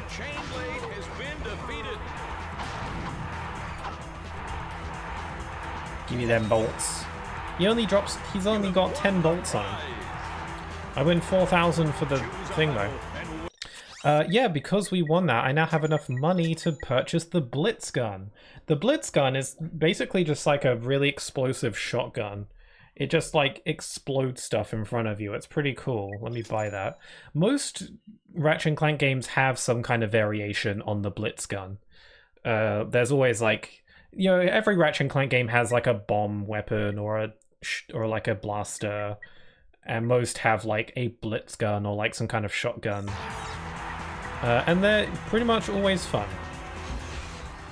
So yeah, literally just like bam, bam, bam. Love it. I love the noise. I love the feel. I love the shake and the vibration the controller adds to it as well. It's like bam, bam. Fun stuff. Love it. How?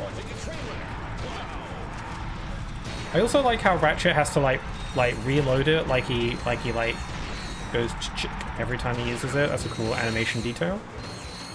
You have won the prize. Choose your battle. Okay, we got Battle with the B2 Brawler. I frickin' hate this thing.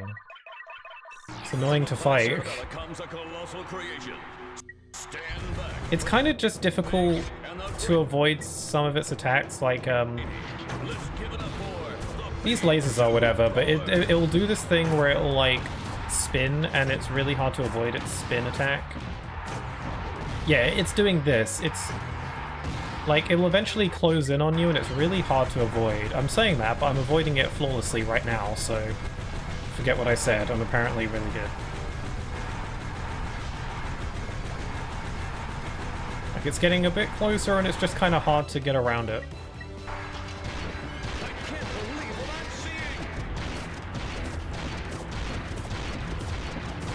I've got to get on my level.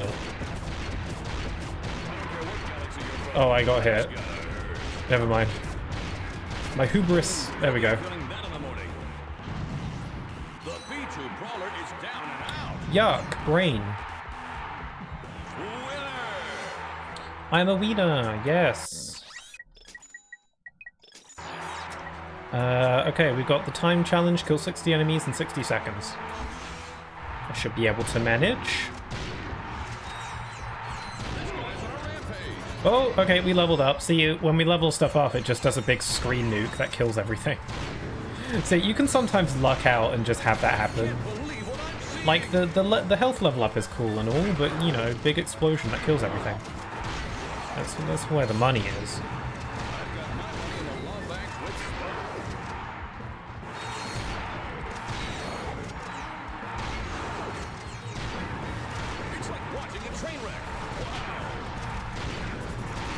I'm gonna win. Also, my Lancer is nearly leveled up. And the prize goes to you. Excellent. There's still more challenges. They keep adding new ones. Mega challenge. There might come a point where I can't do any more of these because I'm like, they're too hard. So I'll have to come back later or something. I don't know. You know, there are like, they do add more arena challenges as you go through the game, which is good. It's like Kingdom Hearts. That's something I really hope they do with Kingdom Hearts 4. They bring back the arena. Because I love Kingdom Hearts 3 and everything. It's like my favorite, but yeah, I'll admit it not having an arena is a bit upsetting.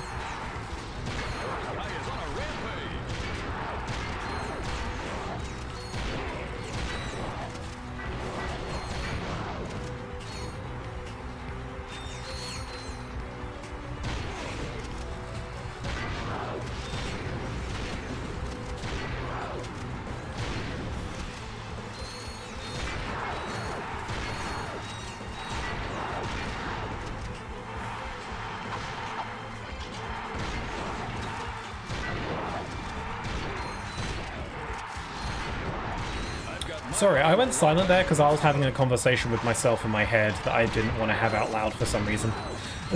Sorry, I was thinking about I was thinking, I said like Kingdom Hearts 4 should have an arena, and then I had this whole imaginary conversation with myself in my head just there, where I was like, Kingdom Hearts 3 doesn't have an arena, but like other Kingdom Hearts games also don't, so it's not like Kingdom Hearts 3 is the worst game because it doesn't have an arena when other games also don't. It's not a good thing, but still. I had that entire conversation with myself in my head instead of saying it out loud for some reason. Because I guess I was like, didn't want to get into another Kingdom Hearts rant. Because I can do that very easily. I guess I don't want to risk it. I'm not gonna go down that road. I'm not pulling the pin on that grenade.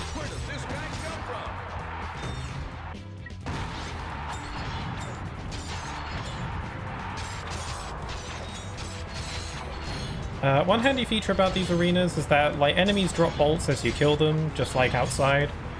And when the match is over, all the bolts scattered throughout the arena will fly towards you, which is nice. Also, I don't think bolts despawn. I think like they're there forever until you collect them. Or if you leave the planet, I guess. So that's cool. A lot of collectibles in games like despawn after a while. Ratchet Clank doesn't do that. It's nice.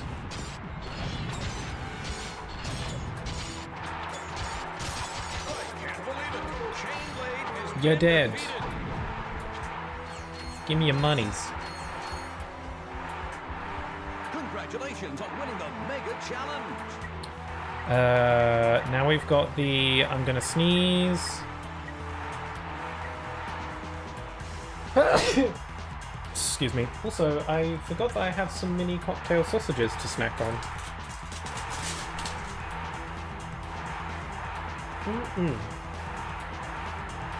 Love the sausage. Okay, we got tag battle with Chainblade and the B2 Brawler. Sucks, bro. Just kill it anyway. Are you gonna come down here or what?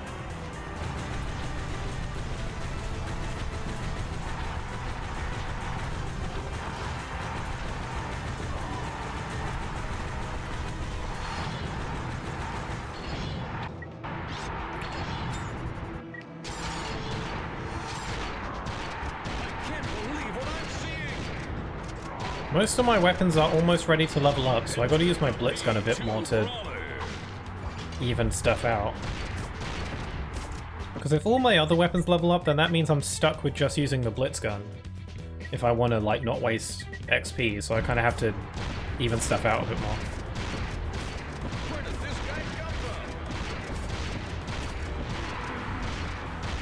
See, it's getting closer. No way.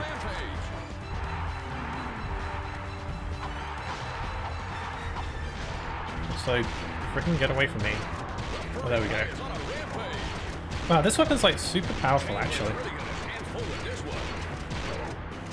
I can't believe it. Chainblade has been defeated.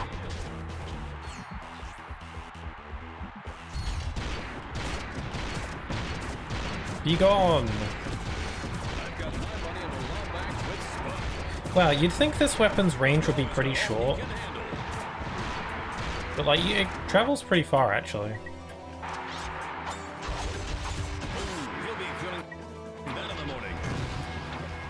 Yeah, like, I can't back away anymore, because you're freaking out! God damn it! See what I mean about that thing? Choose your battle. Like, it gets so close to the point that there's no way you can avoid its legs. Enter Chainblade.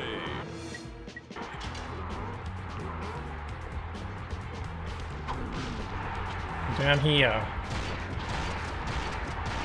Where did this guy come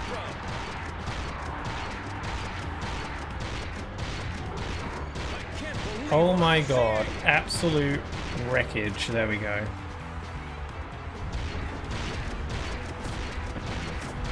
So, but you kind of want to stay away from this thing, but it will catch up to you inevitably. And then there's no escape.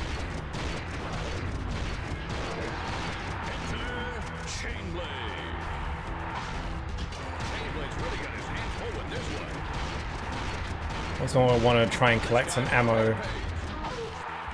Wow, Chainblade is like a chump compared to the Brawler. Okay, I'm gonna use my best stuff on this guy.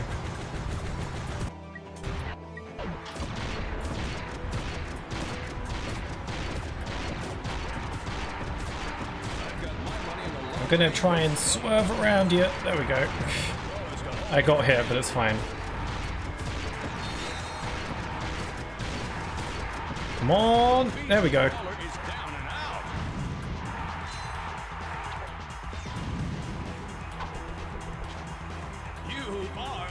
Yeah, not a big fan of the B2 Brawler. Okay, there's one more arena combat mission to do for now. It's the Endurance Challenge. So I'm gonna get me a bit of that. Let's do it. Ah, 20 rounds. Damn.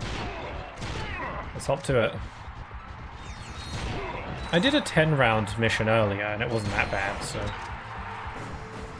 The game doesn't really do a big song and dance when you move on to the next round, it just kind of does it. So there's, like, times where I'll, like, move on to the next round without noticing, and then I'll win, and then I'll be like, oh, it's over. Like, they don't announce when a new round is about to start. I think they do later in the series. They, like, make a big deal about, like, moving to the next round. Or like they have some kind of on-screen like, ta-da! Round 2.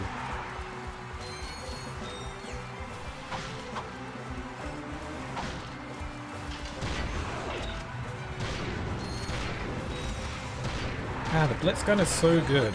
I think the blitz gun does get a little bit like obsolete later in the game. One thing about this game that isn't as prominent with the first one is that like early game weapons become basically useless later in the game.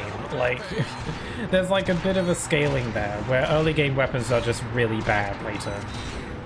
Like the amount of damage that they do later in the game is just insignificant. It's like the game's way of encouraging you to buy the newest stuff.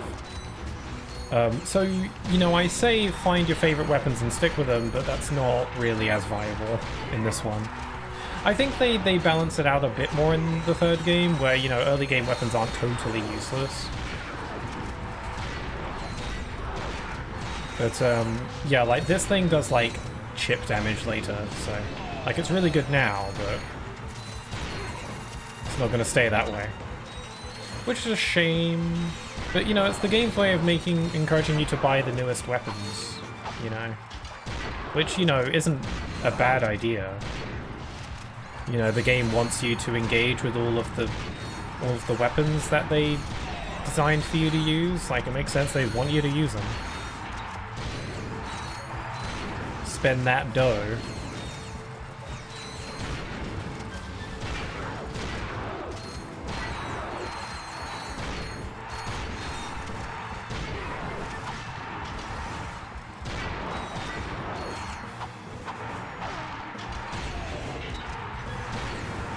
Wow, my blitz gun I've been using the whole time for this. Like, the ammo crates around the arena keep topping me off, so... Topping me up, so it's, blitz gun is good. There will come a time later in the game where the arena missions are, like, pretty lengthy to the point where juggling how much ammo you have is a genuine concern. But for now, I'm good. I'm good. Okay, we're on the final round. Neat. And there we are! Winner! That's what I said. Oh wait, no, there's another one. Ultimate Challenge. They keep adding new ones, so every time I think I'm done... Oh wait, I hit the wrong one. Can I leave? Can I exit? Exit? Is there no exit button? Okay, I'm just gonna...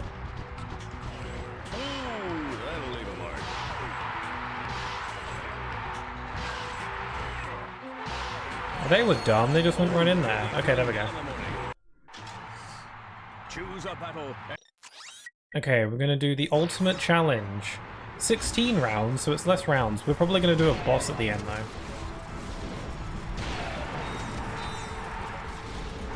I guess one downside to the arena missions in this game is that there's not a ton of enemy variety.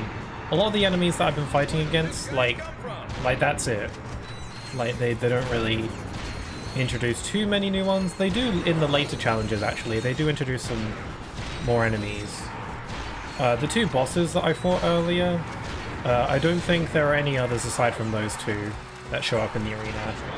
Actually, no, there is one other. I think there might be a couple others in the later arena, so never mind. There's a bit more enemy variety than I recall, so...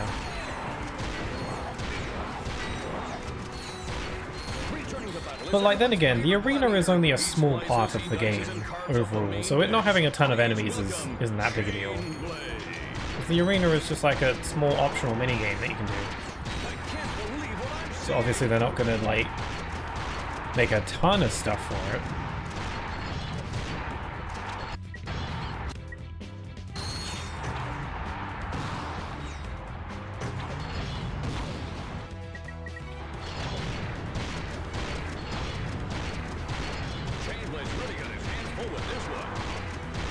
Bam, bam, bam, bam, bam, bam, bam, you're dead.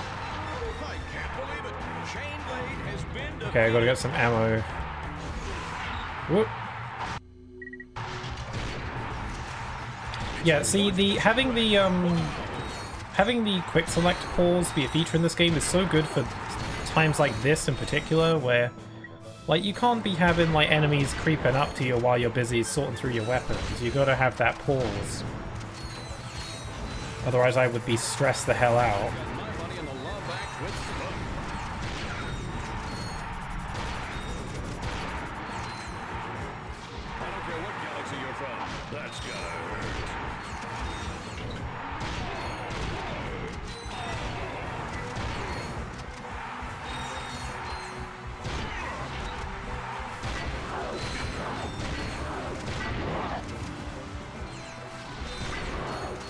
Pow, pow, pow, pow. I don't like you. I don't like you. Go away. It's not aiming at me. It's aiming the wrong way. I can use this to my advantage. It's being a freaking idiot. Oh, never mind. It's doing its thing. Okay. Yeah, I was aiming the wrong direction. Like a stupid.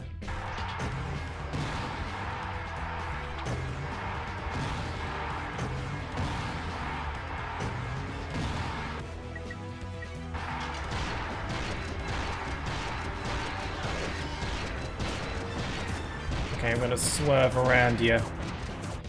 Okay, it's still catching me. There we go.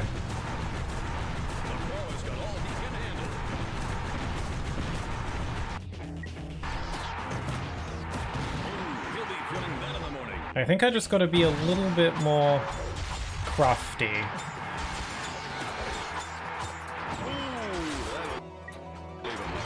Okay, my health is not looking great, but it's fine, I can deal.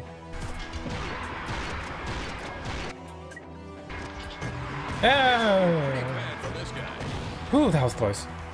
Once it like kicks you off into the side, it feels like, you know, that could cause a chain of events that lead to you dying, so.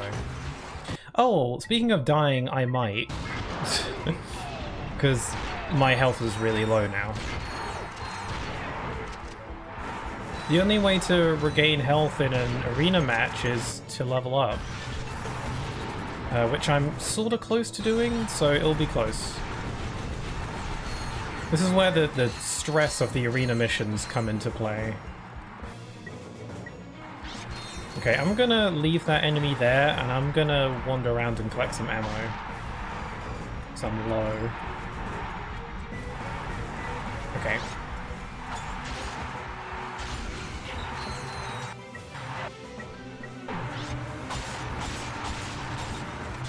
Okay, I really can't afford to get hit by anything right now, so... Oh! Okay, that's our first weapon upgrade. We got the Heavy Lancer.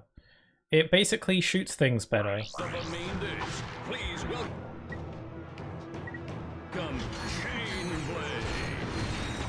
Okay, this is going to be a tag battle, isn't it? So the Brawler's going to come in. I don't know if I can, like, upgrade my health by fighting this guy.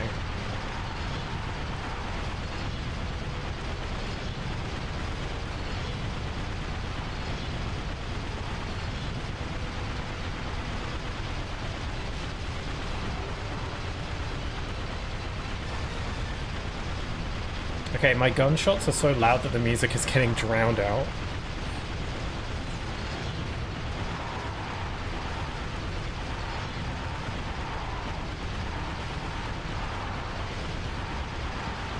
Sorry, I can't hear you over the sound of me killing you.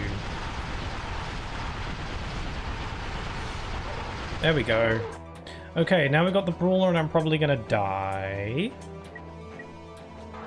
I'm out of Blitzgun ammo. Where the hell is that? From the planet Cerebella comes a colossal creation. Stand back for the big and the Brady. Why did he show up like right next to me?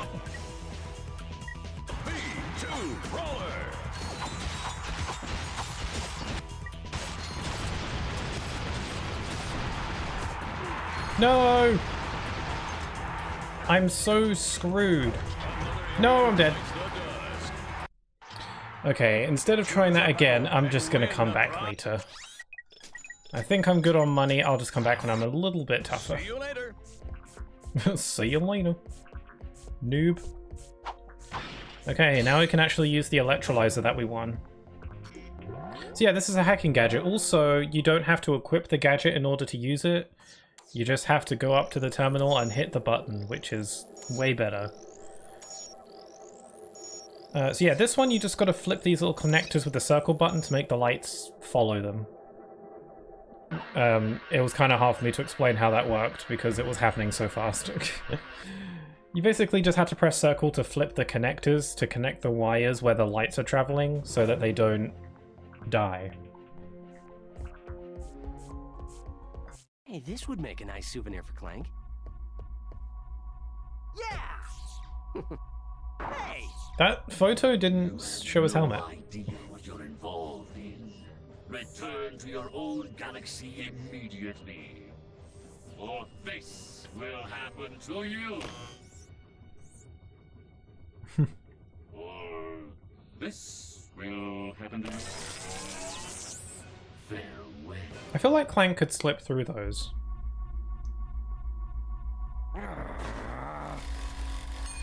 Oh. Sweet. Got our pictures. Okay, let's try this again. So yeah, we got these lights circling around, these little connectors. We flip the circle button, we have to line them up with the wires so that the lights don't get destroyed from hitting a connector that isn't flipped, like that. So you kind of just have to like use your peripheral vision to see where the lights are coming from and flip when they get to a point that you need them flipped. There we go. Pretty easy. I kind of like that hacking gadget. It's pretty easy. If you want to earn lots But of I don't know, points, it's a visit bit more the like, arena I feel like it's a later bit for more more skills battles. based and less puzzle based, which could be a downside for you, but I don't know. There's actually 2 hacking gadgets in this game. Instead of 1. The second one we get later. I don't remember what the second hacking gadget is. Like, I don't remember. I'm having a hard time recalling.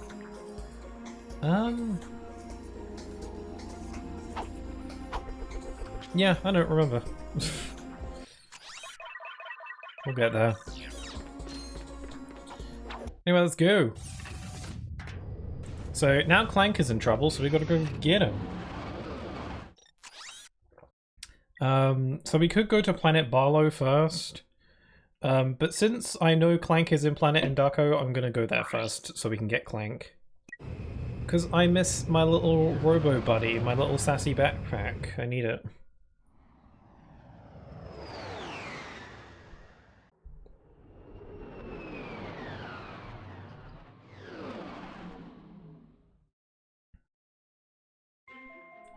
Okay, here we are.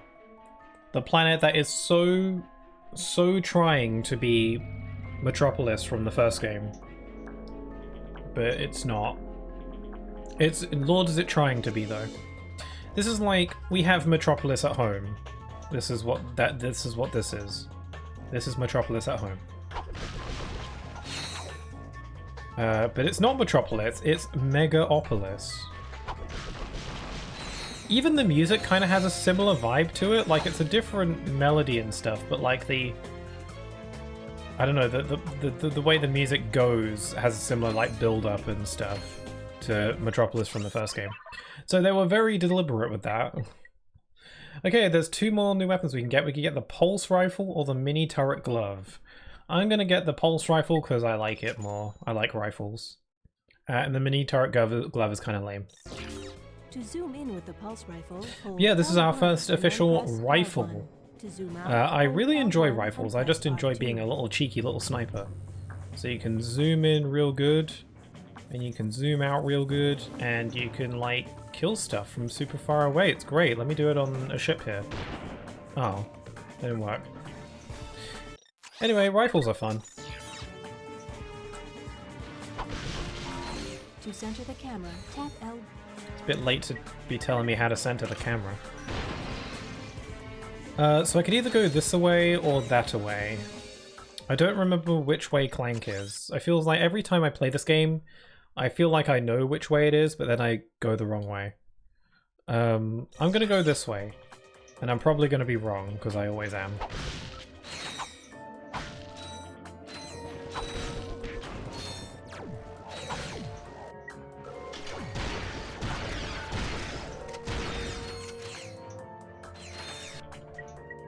gonna switch to the rifle. I'm gonna zoom in and then bam. Later games would also have like rifles. A lot of the Ratchet Clank games bring in rifles, not all of them, but some of them do. And one of them, I forget which one, but like one of them makes it so that like time slows down a little bit when you're aiming.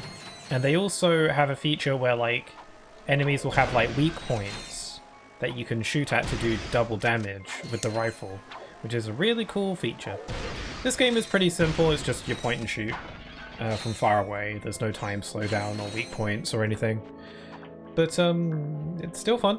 You still shoot stuff, you still snipe. I like being a little snipe.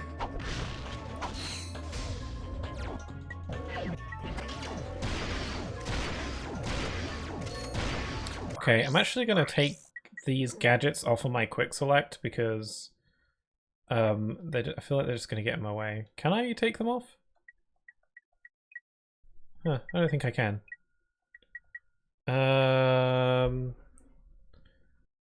Can I get rid of these? Oh, I think... Oh, okay, I did without trying. Okay. And then I'll add the... There we go. If I want to use a gadget, I'll just select it from the menu.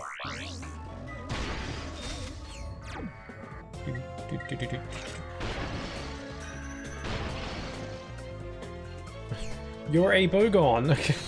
Oh, hi there, Marcus, I remember you. You were here when I played Ratchet Clank 1, if I recall. But, hello. Yeah, playing Ratchet Clank 2, a good game. Yes, we are in the Bogon. Oh! He's so big! Is he supposed to be that big?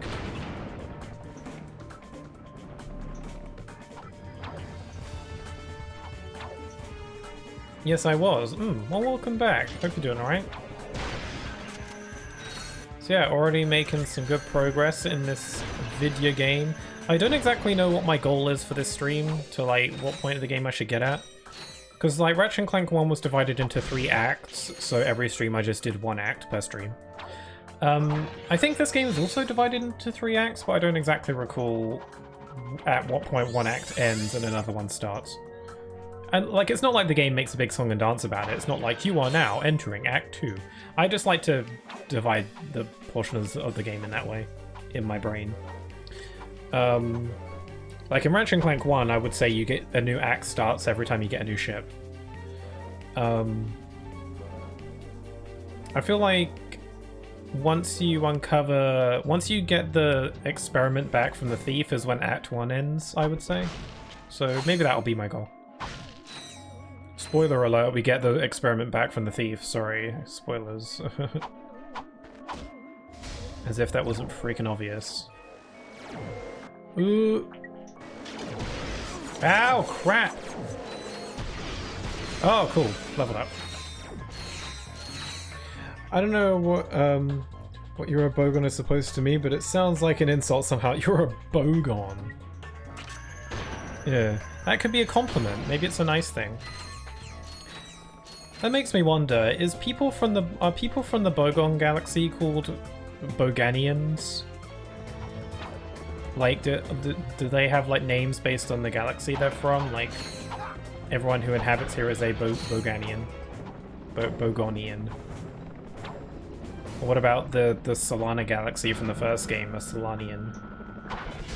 Which sounds like a food. Crap, I missed. I messed up the easiest shot in the world. Like, what other galaxies are in the series? I think there's only like 3 galaxies the series has ever like acknowledged. Like, there's Solana from the first game, there's Bogon in this game, and then in the PS3 games it's Polaris. And I guess I just assume that every game in like past from the PS3 games onwards is all just in Polaris. They never really specify at a point. So maybe they just felt like, you know what, who cares what galaxy you're in? The Ratchet Clank series takes place in the universe. Like, I don't think they really care about specifying the galaxies anymore. Which is kind of a shame, I don't know. I kind of liked that. It's like every galaxy in this series is like its own country, almost. You're a Begonian, your history. I'll take it as a compliment. Then again, the Megacorp is super sketch, and they own, like, basically the entire galaxy. So I don't know. Like, Megacorp runs this galaxy. It's a good thing we're on their side, huh? For now. Okay, we got boss kinda. Greetings, morons. Since my employees did such a lousy job of taking care of yous, I thought I'd come and handle things myself. Okay. This is gonna hurt you. Sorry. I was trying to say I'm gonna sneeze, but I sneezed in the middle of me saying that, and I didn't make it in time. Sorry. Sorry, I usually give people more of a heads up when I'm about to sneeze so you can prepare, but I didn't make it in time, so I was like, ugh. Sorry about that. Chunky boy in a small helicopter. Yeah. He's so much bigger. He was so much smaller in the cutscene. That could be a PS3 glitch. Again, the PS3 versions of these games are a bit buggy.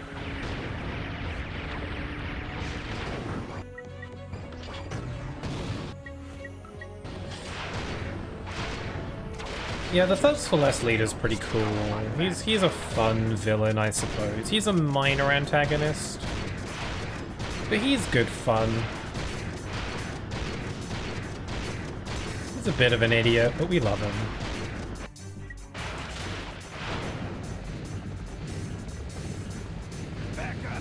Whoa! Did you see how much XP I got from that?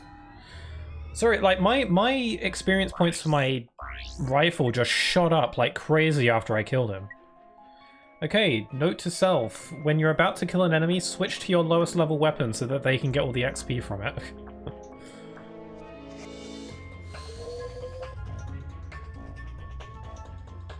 Cameo! Anyway, how's Going Commando going?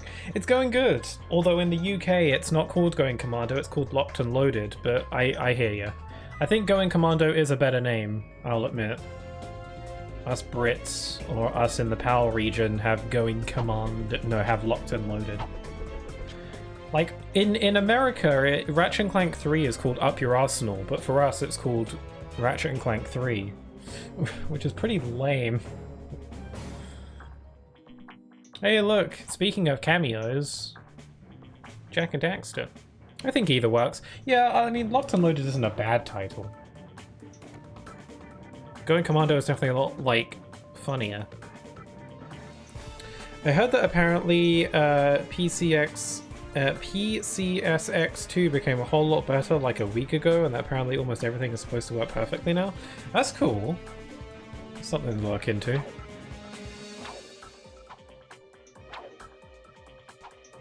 Hey, my old swing shot and grind boots. Cool. Try Free stuff. Your quick select in the pause menu. Yeah, I like how you just kind of get like just free stuff in this. Well, that's cool. We get stuff. I love stuff. I'm gonna plop my swing shot here, actually.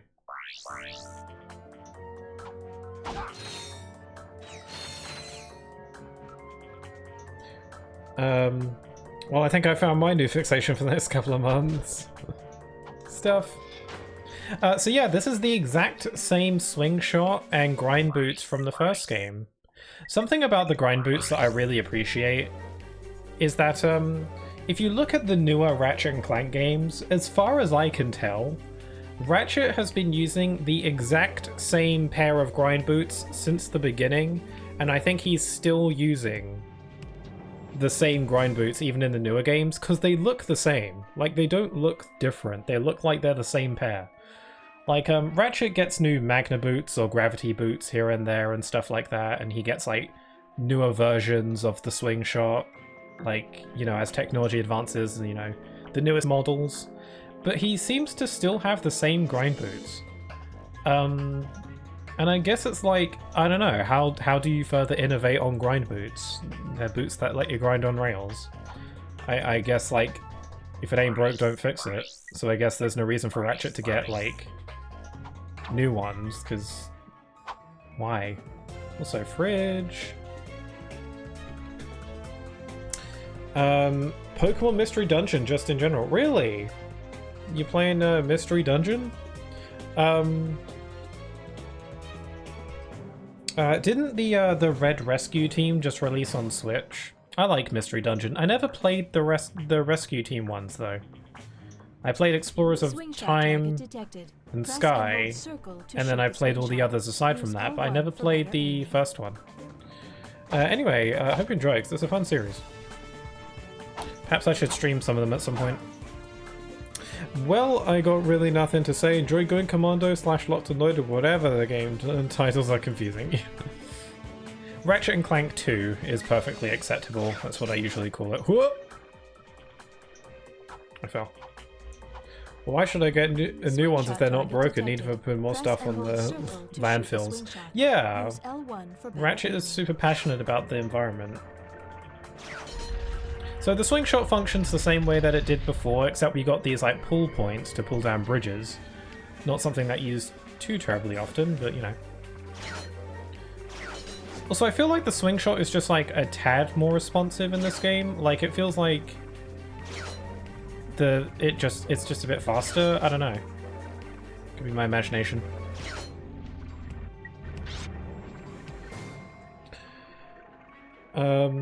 Yeah, that's the one I'm playing since it's really the only one I have access to. I think they did a remake of it on Switch, actually. I think like Red and Blue Rescue Team got a remake called Rescue Team DX on Switch. I don't know if it's better than the original though, but I do enjoy the sprite art of the older games for sure. Anyway, I was trying to go find Clank first, but as usual, I went the wrong way, so...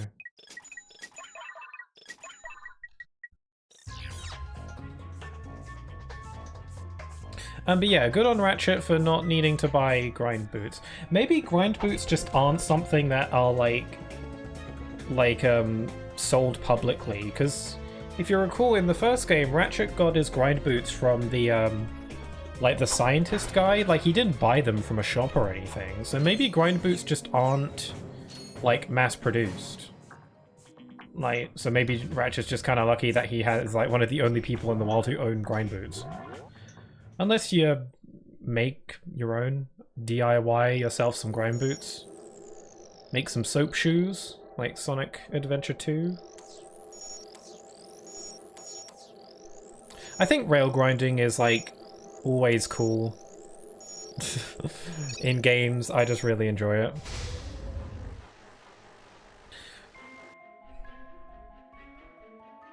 Ratchet and Clank, just stop or how to turn the whole galaxy against you.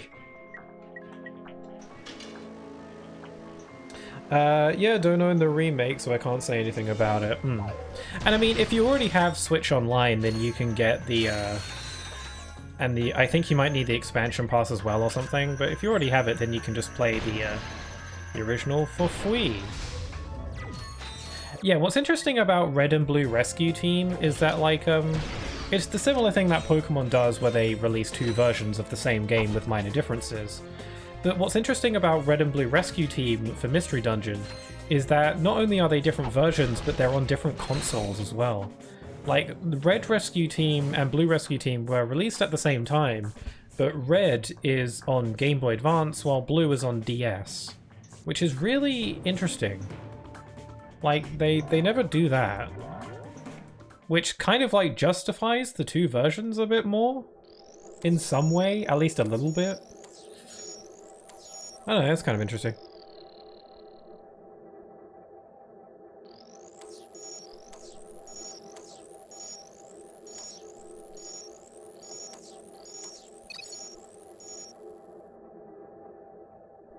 Yeah, I do, and also for insert the biggest of air quotes here, free. Yeah, I think, oh god, the expansion pass is so pricey. I did buy a year subscription for the expansion pass so I could play the original Paper Mario on stream. So I still have it. I don't know for how long, I don't recall when I got it. I should still have it for a good amount of time. But I don't know what else I really want to play on it. Should have a look at the library, I guess.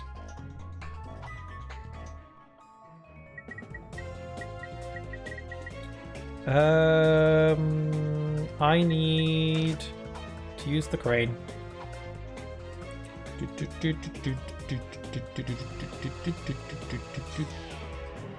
God, I have so many memories of playing this game before school.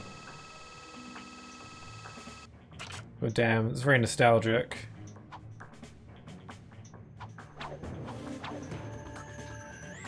Whoa! Camera like went whoop for a sec there, like throw up cam. Bam! Check out my snipe skills. Bam! Bam! God, sniper rifles are fun. I don't know if it's just me. I just love sneaking and like shooting people from like crazy far away. How is that not fun? Like, I don't know. If you prefer to like really be deep in the action, but like, I don't know, shooting stuff from real far away is fun. I like being a clever little sneak and just being like, "Ee, I'm gonna get you." They'll never see it coming. Well, you got, in addition to N64 games, you have GBA and the Sega Genesis catalog. Yeah, I forgot about the Sega Genesis. That's so random. There aren't really any Sega games I want to play. Like, I guess there's like Sonic, but like, I own Sonic on like 3 other things, so... you know, so... And there aren't really any other Sega games I really care about. Like, I like Rice Star, but I don't know.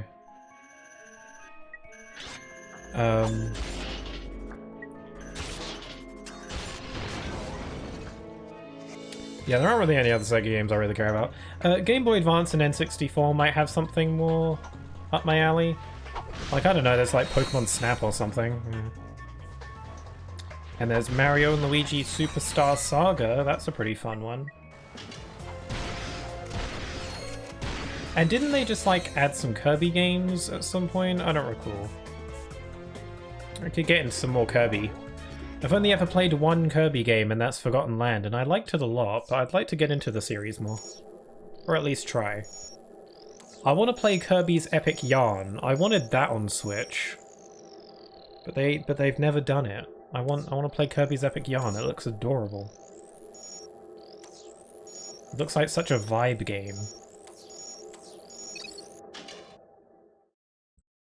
I'm pretty sure everyone forgot the Sega Genesis was part of the NSO expansion. Yeah, it just felt incredibly random. Like, cool, Sega Genesis, but like, why? I don't know, it's not like it's a bad thing.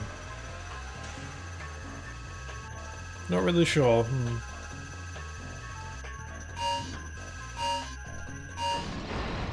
You're dead. I like how you control the crane through, like, security cameras. That's pretty creative.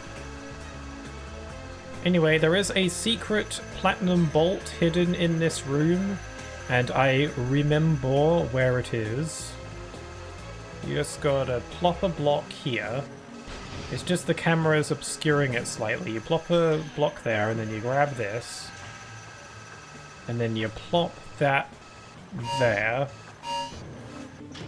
And then it will blow up the wall that you can't see. Also, my sniper rifle is about to level up. Crap, I missed.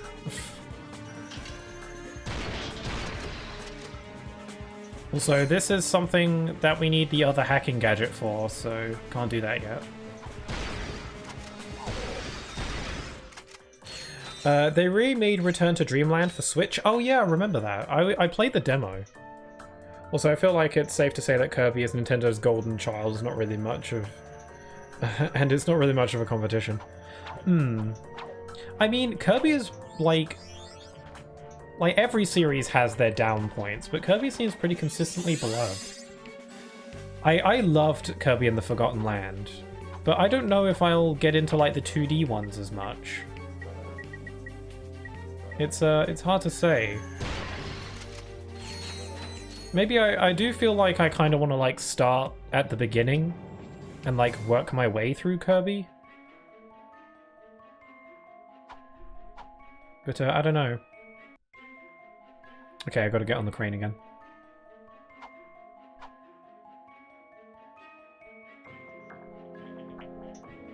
Yeah, Kirby is a series that I want to be a fan of. I just gotta make that little push. I also wanted to try out Metroid. I don't know if Metroid's all that much for me, but I wanted to give it a shot, because Metroid Dread looked kind of cool. I don't think I'd be all that into Metroid Prime, because they're like first-person shooters, and I'm not really into that. Like the Metroid Prime 4 trailer got showed off at the last Nintendo Direct, and everyone was freaking the hell out about it. And I was aware that it was a big deal, but I was like, I'm not that excited, so... I get that it's a big deal when people are excited, and I'm happy for them, but... Okay, we got a new upgrade. We got the mini nuke. It does this. It is a mini nuke. Clue in the name.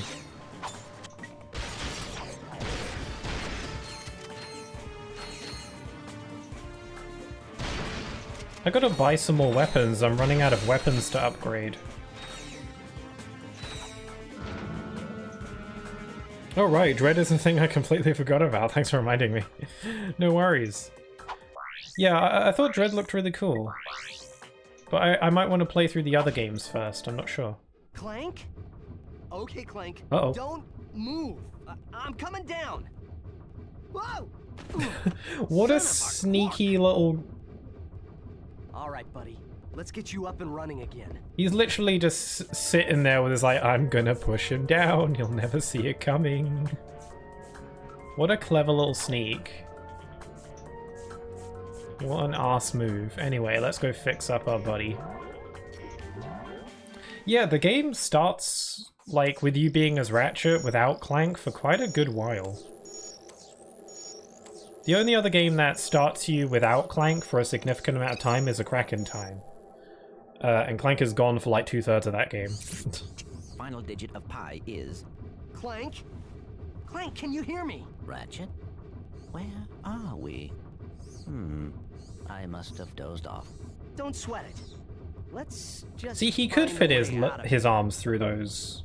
I believe that air duct may offer our only way out. Well, have fun. A sure thing, Gamer Kid. Thanks for stopping by. Always nice to chat. So yeah, we've got Clank gameplay returns. Yay!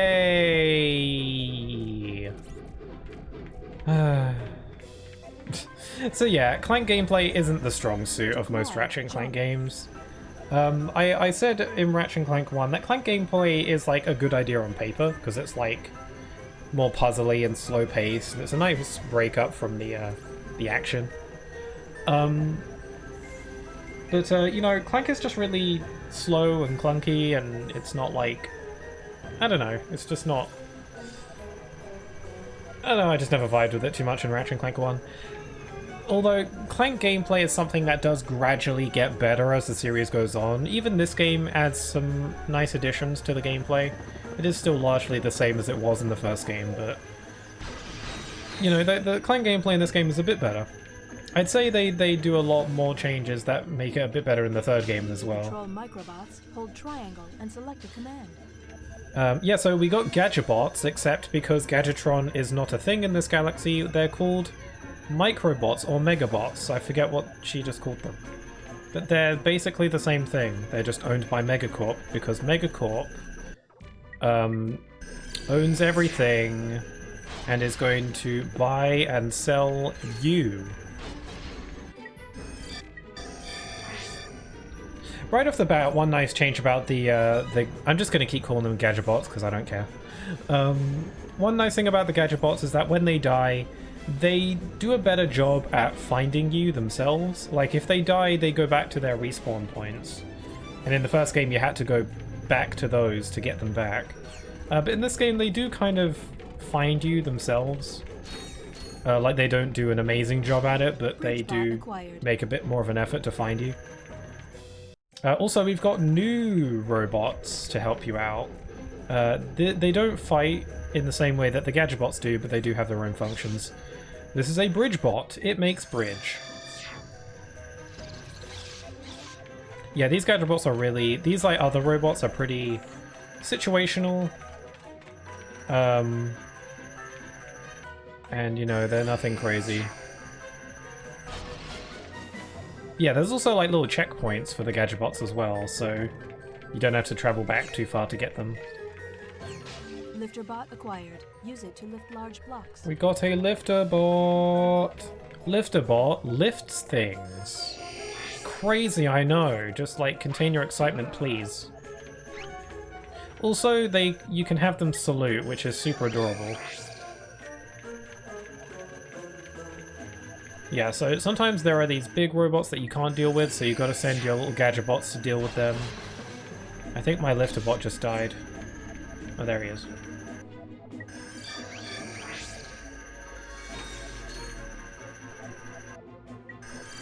Build bridge.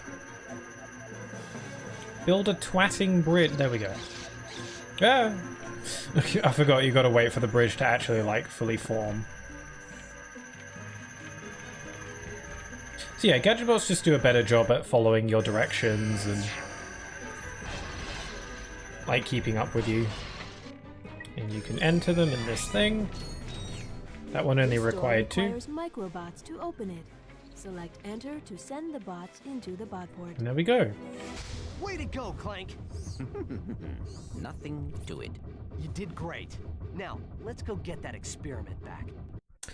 And yeah, we get Clank back. Clank is back. So yeah, Clank is with us for the remainder of the game. And he still has his helipack upgrade. Completed. So he can do the stretch jump and the glides and all that good stuff. He also still has his... Oh wait, no. The, I guess the, what was it? The Hydro Pack? I guess we don't have that. Unless it equips automatically, I don't recall. Or maybe this game doesn't have swimming in it? I don't remember.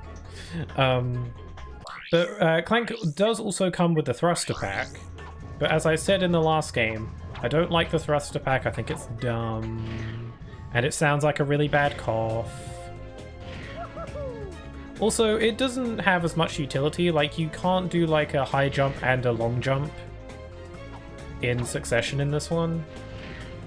Like, the Thruster Pack is not needed anymore. Also, it doesn't have its Power Slam feature anymore. In the first game, there were these like special buttons that you had to Power Slam with the Thruster Pack to activate.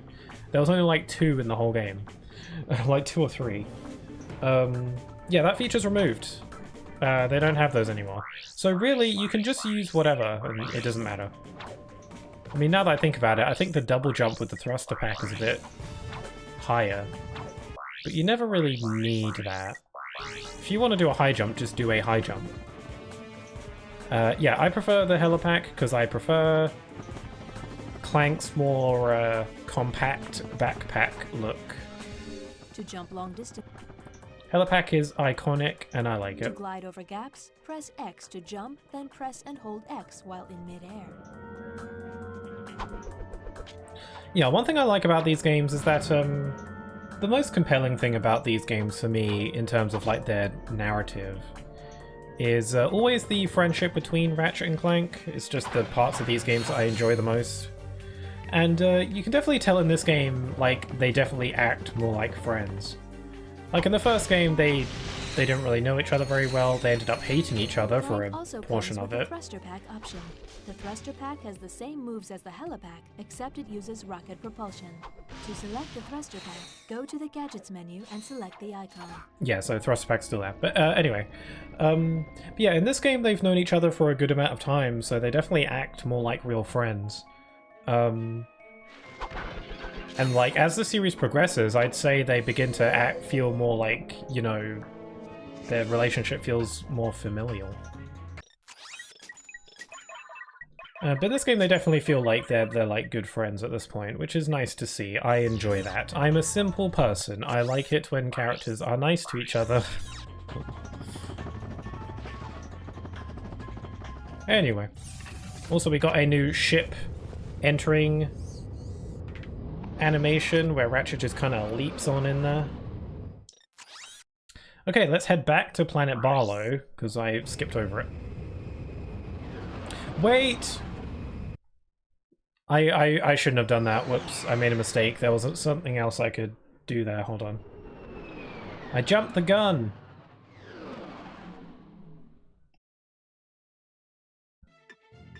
I don't want to be here yet. Spoilers.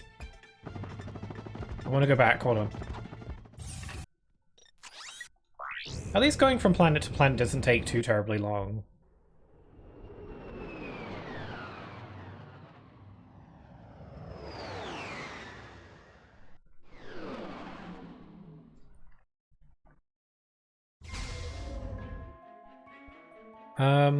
Yeah, there's a part on this map that I didn't do. There's like a grind boot section that I forgot to do. Because I didn't have grind boots at the time, but I do now, so I'll hop back and do that. I forgot about it because it wasn't listed on my missions menu because it's optional. It's like technically a secret area, quote unquote. But it's got something cool there that I want to get, so...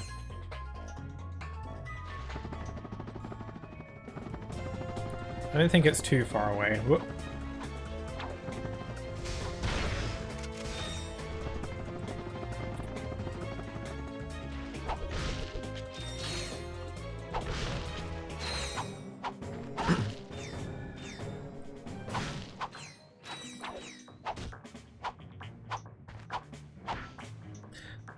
I feel like this... I said earlier that it feels like this game, like the bolt distribution is a tiny bit more generous compared to the first game.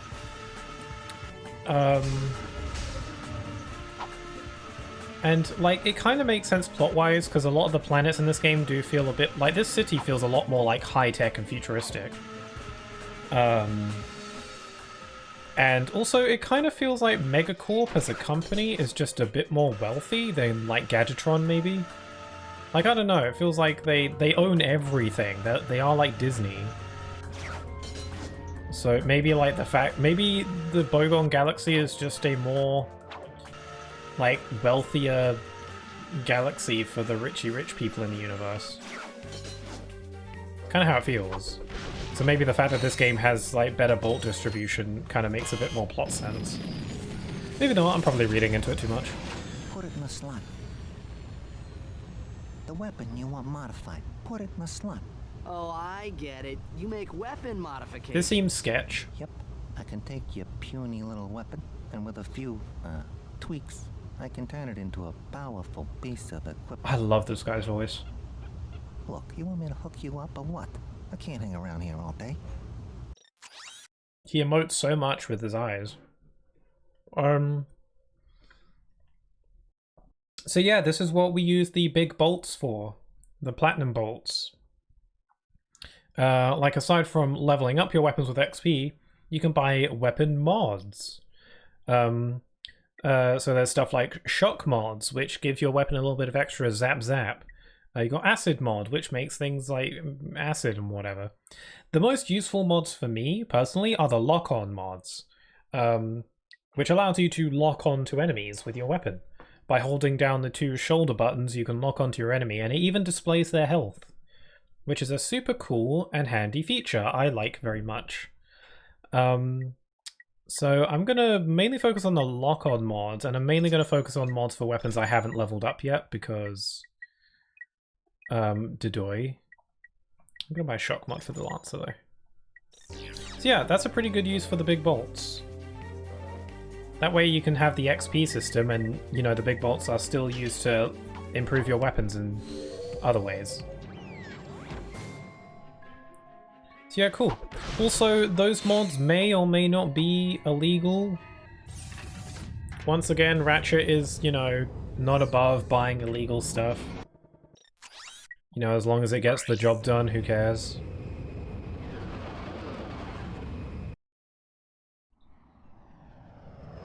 Like, you know, I didn't get the Rhino in the playthrough I did on stream, but, you know, the Rhino is a weapon you can get in the first game. And, yeah, that weapon is wildly illegal. So... But, you know, who cares, right?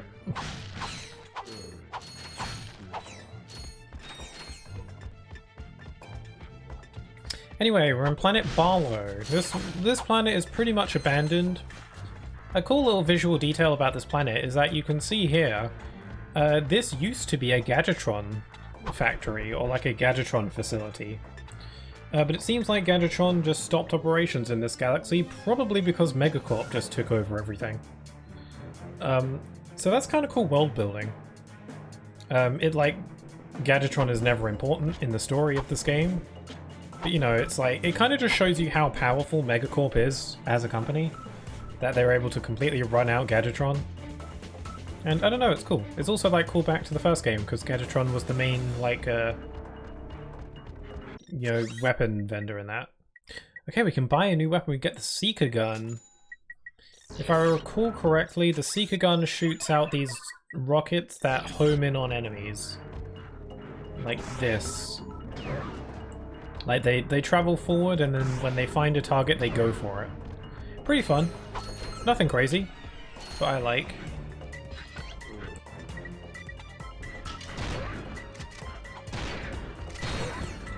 Okay, I'm gonna upgrade my pulse rifle here and now.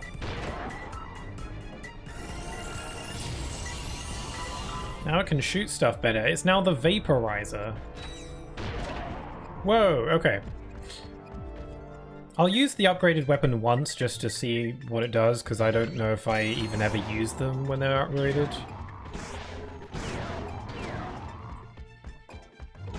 Oh, these things are so annoying. They like rush you.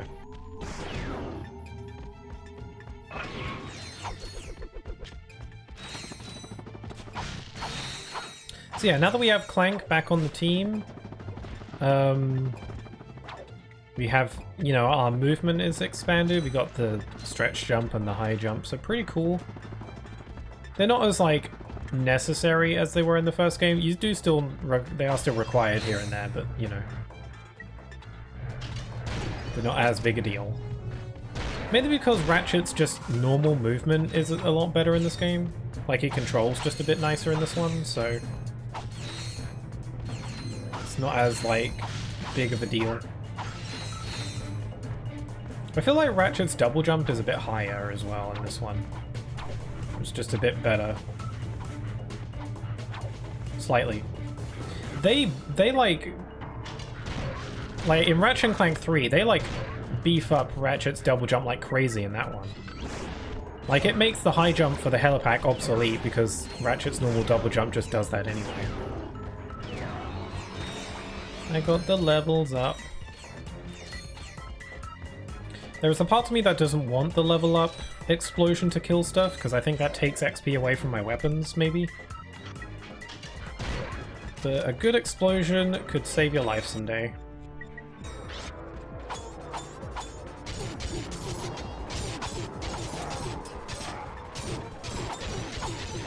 The chopper is going to level up soon as well.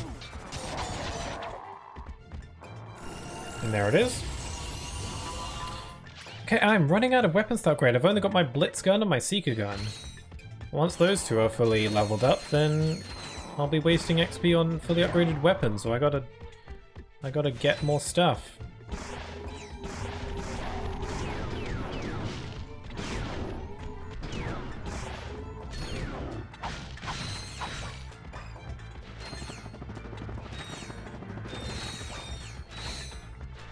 I feel like I'm doing pretty good at this game.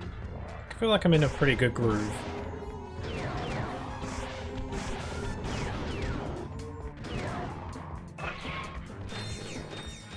I like these little dog things. These little puppers. I'm not sure, but I think this game might have like a bestiary, or like a way to view the enemies in the game. Also, skill points are a thing. Cheats that you get. Stuff like that.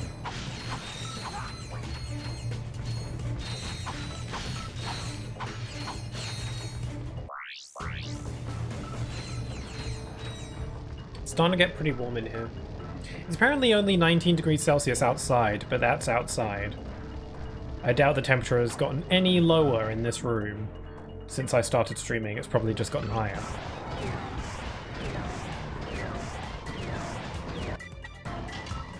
Oh yeah, so this is the lock-on mod. I got it for my Blitz gun. So by holding L2 and R2, it locks onto the enemy so that the camera focuses on them, and it also shows a little green bar displaying their health. Bam! Pretty useful.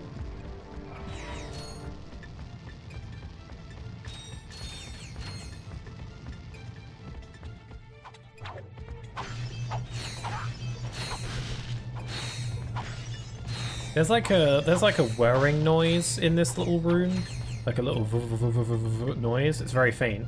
I thought it was happening like outside or something, like in real life. And I was like, is there aliens outside? Are them goddamn aliens outside again?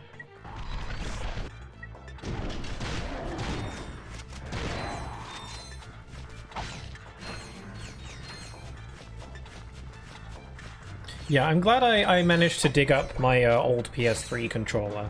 I had to clean it because it was filthy. It was really dusty, and the analog stick is still a little bit like not stiff, but they like stick slightly. So I don't know, but it's a lot better than using the PS4 controller because the analog stick doesn't work when you use it on PS3 for some reason. So I can move around 360 degrees with no problems. Oh my god, that's a lot. Someone sent in the cavalry. Here we go.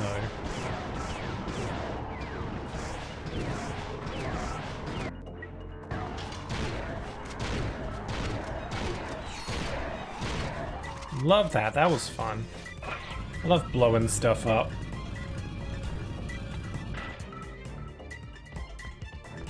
Ratchet, that is not how you hold the wrench. He's doing like his, the game thinks Ratchet's holding his gun when he's not.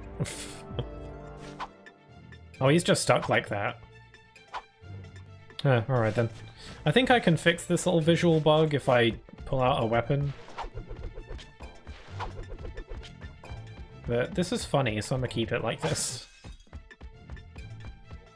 It looks like he's riding an imaginary bike.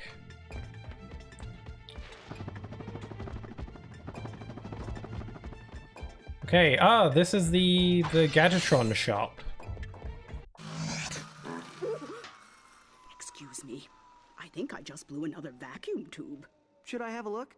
My word! You young people are so fresh these days. So funky fresh. She does look similar to the Gadgetron help desk lady in the first game. I'm just old-fashioned about that sort of thing. Did you know that I've been with Gadgetron since the beginning? So you sell these gadgets? Darling, they sell themselves. So yeah, this is a really cool feature. If you've previously played Ratchet and Clank, the first game, any of the weapons you have earned on your Ratchet and Clank save that are offered at this vendor will be free. Yay! I love it when games do this. This is such a cute, fun addition. So yeah, there are a handful, not all of them, but a small handful of weapons from the first game that you can buy here. And if you bought those weapons in the first game and you have the save file for it, they're free. Otherwise, you have to pay up for them, which is cool. The only downside to this is that they don't upgrade. Also, what are you trying to pull? I have save files. What are you talking about? There we go. I'll buy them anyway, just because they're free. Oh wait, this one isn't free because it's not from the first game, technically. It's the sequel to the Rhino 2. I didn't even get the Rhino 1 when I played the first game because it's too freaking much money, so... So yeah, we get the weapons from the first game back. And, you know, they function the same way that they did before. So the weapons that they have here is the Tesla Claw, the Bomb Glove, the Walloper, the Visibomb Gun, and the Decoy Glove. One like cute thing about the Decoy Glove is that they do update it so it has Ratchet's new outfit, which is cute. Yeah, they function the same way that they did before, but the major like downside to them is that they don't upgrade. They don't upgrade like the other weapons in the game, so I never really want to use them because, you know, they don't level up, which is a real shame because otherwise it'd be cool to use them. Ratchet & Clank 3 actually fixes this problem because Ratchet & Clank 3 also brings back weapons from older games that, you know, you can get for free with the save file. And that game makes it so that those weapons actually do upgrade. So you'll actually want to use them, which is great. Love that. Regardless, just simply being able to have the older weapons from the first game, or at least a small handful of them, just as an option, is a really cool feature, and better yet that you get them for free if you got the save file. I really miss when games used to do that. Like when they used to have like little extras if you have save files from other games. It's not something you see a lot these days. Hey, who let you in here? Get lost before I flatten your robot into a hubcap. Touch him, and it's Plasma City! Oh gosh. You didn't Aw. have to yell. Why did he have to yell? You gotta control your emotions. Hey, man. I can't hear you. La la la la. Only the little guy. Sir, it is okay. We are your fellow desert riders. You're? So you Aw. understand my sensitivities? Absolutely, sir. We just came here to race. Well, you can borrow my Bluebell. So long He's as it's nice. yours. She just needs a few repairs. She's Hang gentle. in there, my brother. Bluebell is in good hands. Cool, so now we can fire this thing up and do some hoverbike races. Hoverbike races are fine. I guess they're better than the hoverboarding from the first game, I guess. There's a lot more to it, for sure. Because the hoverboarding was mainly like, you know, ride around on a hoverboard. You can do tricks to get boost, and there's some rockets sometimes, and it's fine. In this game, there's like boost, and you can get power-ups and other kinds of weapons. There's a few different kinds of weapons that you can get while you're racing. And also, it's like a proper fleshed out minigame, because there's like... You can get cash prizes for winning the races, which wasn't a thing in the first game. And also there's multiple, like, version... Like, it's all the same track, which is whatever, but there's like different, like, challenges that you can do to earn more bolts. So it's like, got a bit more going on. You can, like, earn extra money. I think this is the only race that's, like, mandatory. But you can do extra optional ones to earn some extra bolts, and it's cool. Because, you know, you go that little extra mile, you earn some more money. This is definitely a lot more faster paced, for sure, and a bit more exhilarating. You get these little boost things, you go super fast. I don't think there's any weapons on this track. So it's fairly simple, you just race. Also, Clank isn't here, it's just Ratchet. Like, I thought Clank was here with us, but I guess not. He's like, I'm not doing that. You crazy? The controls are a little bit loose, so I'm like being like, whoa, like going left and right. Whoa. It's kind of hard to like aim. I think it's something that you kind of... Oh!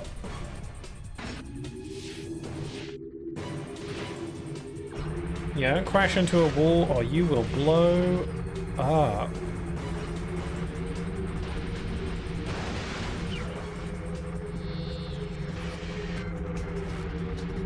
Oh, I missed the boost. Boost!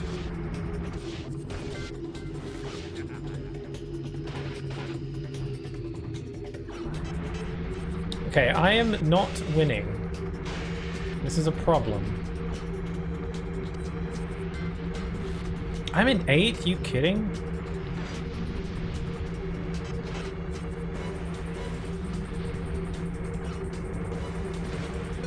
I was really like faffing around for a bit there.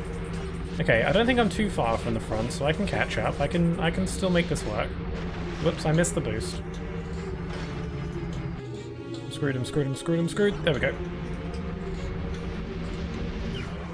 Okay, I'm currently in 5th. 4th? I missed the boost? Why am I like this?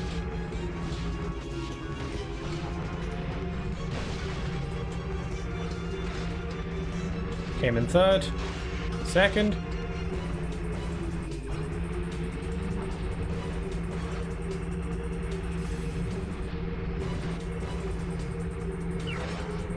Cool, I came in 1st. There we go. That's how you do it. Wow, that was more like closer than it should have been. Great racing, buddy. Here, take this helmet so the guys know you're one of us. Thank you, sir. Uh-oh. It has perfectly shaped Lombax ear holes in it. Attention all Thugs for Less employees. First of all, whatever slug brain's been eating all the choochie bars in the break room, better quit stuffing his face, or else... Hey, turn those lights off! It's bad feng shui. Ahem. Next, our space rendezvous point has been moved to... Rendezvous? Knuckleheads. The Felsen system, in Sector 1, 2, 3, 4, 5. If you're no good with numbers, find a buddy to help you. Lastly, the company picnic is... He's this so Sunday. reasonable. Don't forget to bring your own juice this time. Hey! I saw that, Cletus! You just turned yourself a write-up. He's a pretty reasonable boss, honestly. The boss only yells because he loves us. Yes, sir. I do feel his affection. I feel his affection too. Not really. We should scope out that rendezvous point.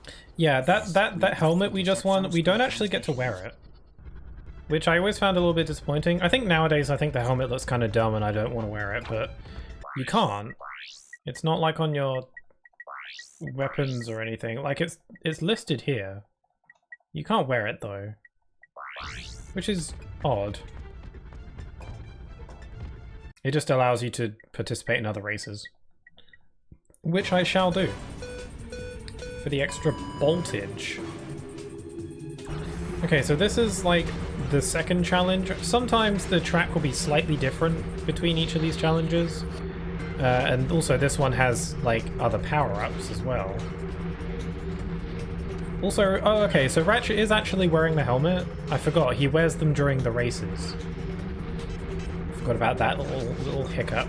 So you can't wear the helmet whenever you want, but you can wear it during the races. Which is nice actually, I'll credit where credit is due.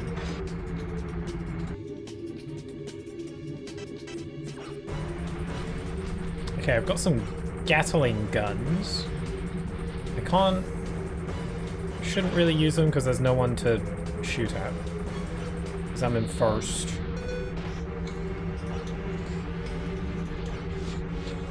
This just reminds me of playing Mario Kart, because I feel like when I play Mario Kart, like against CPUs, it's always like really easy against CPUs most of the time. And then it's just kind of not as fun because like you're just kind of at first all the time and you're just always in first. And then you play online and realize you're actually really bad. That happened to me a while back where I played online Mario Kart against a bunch of random people and I was like, oh, I suck at this game. I'm actually not that good. That always happens. I don't play games online very much, not for that reason, but just because I don't care much for online play. I like multiplayer stuff most of the time.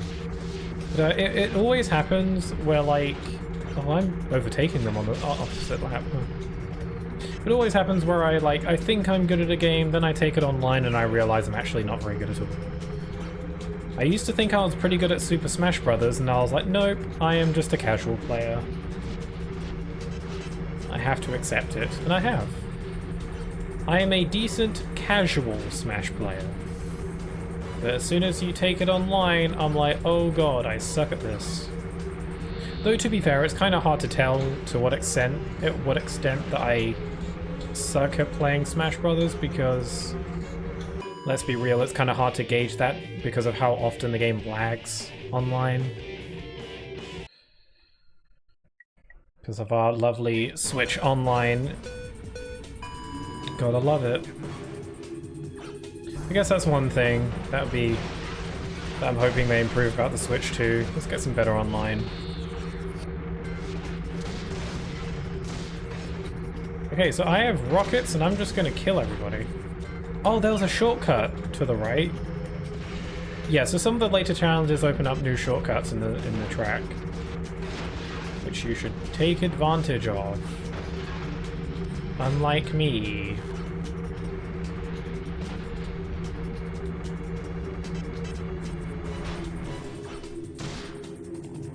Yeah, I'm pretty sure if you kill someone with a weapon in this, I don't think they're gone for good. I think they respawn like you do. still, it'll help. It's like red shells. I'm pretty far behind, actually. I should really take that shortcut. Here we go. So I ran out boost. There we go. Man, I might lose. I killed that guy. I don't think you can fire weapons behind you. I don't think that's a thing. You know, this isn't as in-depth as Mario Kart. Because this is just a little mini-game. Although I think this game refers to them as maxi games instead of mini-games. For some reason, like they're trying to imply that these games are super amazing and big. When, you know, they're not. This is a pretty simple little kart racer minigame.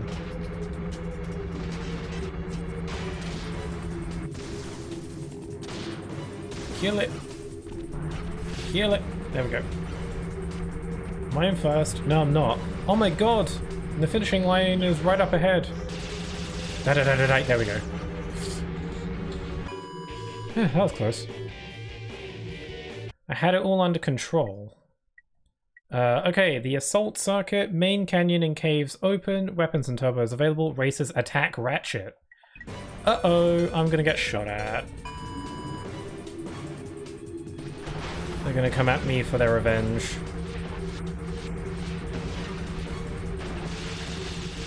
I need to get them before they get me.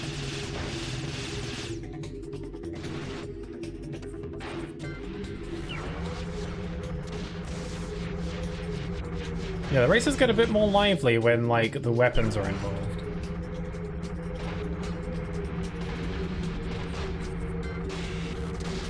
Yeah, you definitely can't shoot backwards. Ow.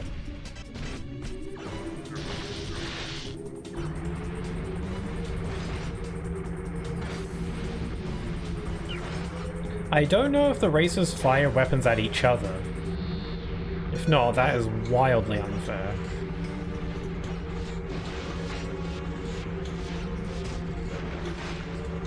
I think if there's like a targeting reticle on you, I think you can like shake it off or something. Then again, I have a shield, so maybe that's what saved me.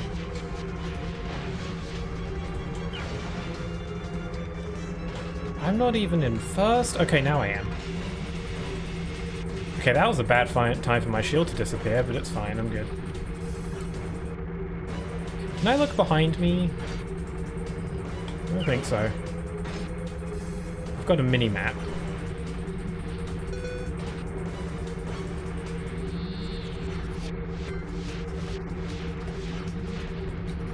Yeah, I guess the hoverbiking is a bit better than the hoverboarding in the first game. You can't do tricks. Just saying, doing tricks in hoverboarding was pretty fun. But there's just a little bit more to it this time, which you gotta appreciate. I ran out of boost. Okay, I think I'm far enough ahead to be fine. I just gotta hope no one shoots anything at me. Oh, okay. Okay, that was close.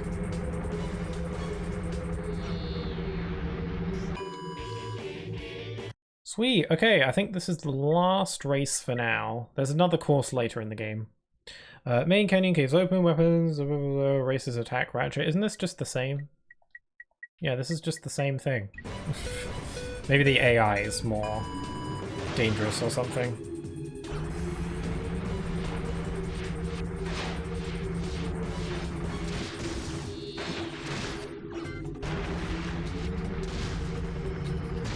Ow! Yeah, I think you might be able to shake off like the aiming reticle, but I'm not positive.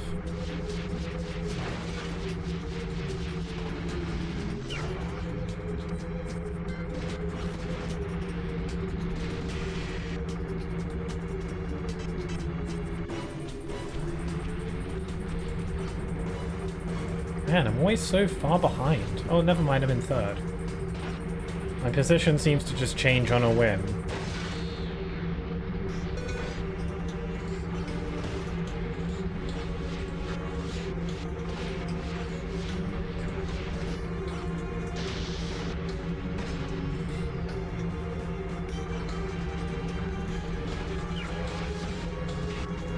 Okay, I'm in the zone. Still not in first though. I'm in some kind of zone. Oh, I'm in first now.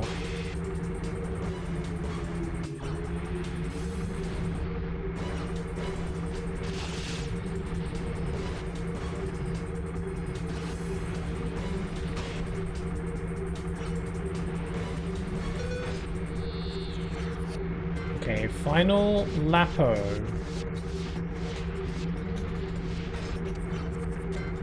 I'm really far in front. I think I got this in the bag for reals, for sure.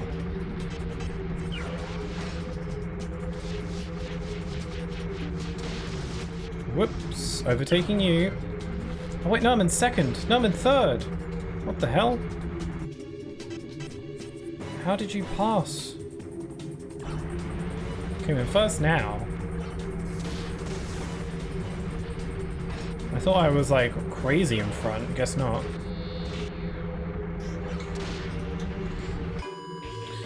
There we go. Cool, I earned some extra voltage from that. Okay, is there anything left to do here? Scout the ruined machinery, gotcha. Ugh, everything feels so slow now. Ah, there's an infestation.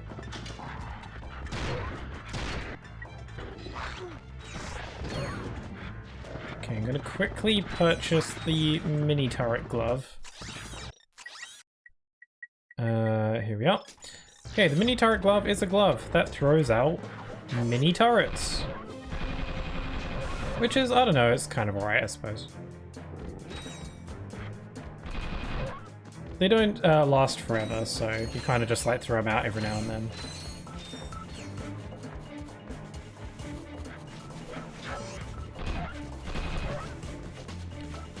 They can be useful if you're fighting a boss, or like you're fighting a bunch of enemies in like an arena or something. Just throwing out a few to do some extra damage while you fight with other weapons is pretty good. So you know they have their uses. I don't know if this game allows you to use the swing shot automatically. It does not. Okay. Am I stuck? No, I'm fine. Yeah, I think Ratchet Clank 3 introduces a feature where the swing shot will automatically equip itself if you're near one of these targets, so you don't have to equip it manually. Seems like this game doesn't do that, so oh well.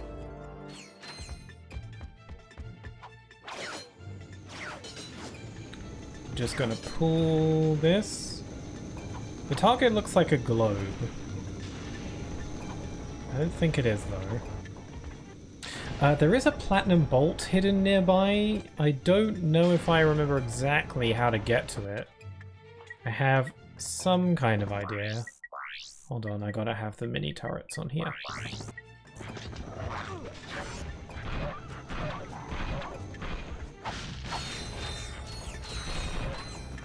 I think the amount of XP you get from enemies depends on the enemy.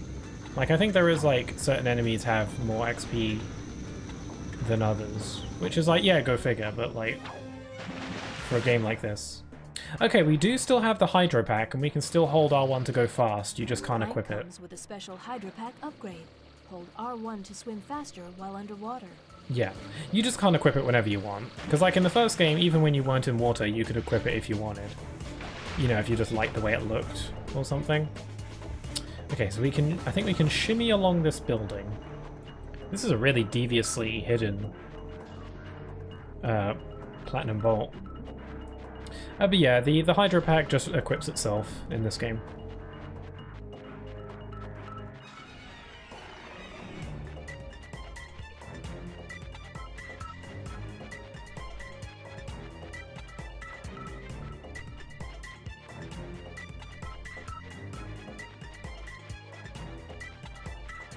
How do I let go? Oh, there we go. Go on here.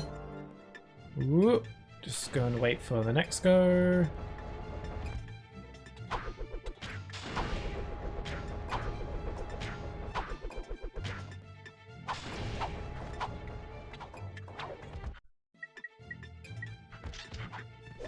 Oh yeah, one glitch with the PS3 versions, I think all three of the trilogy on PS3 have this problem.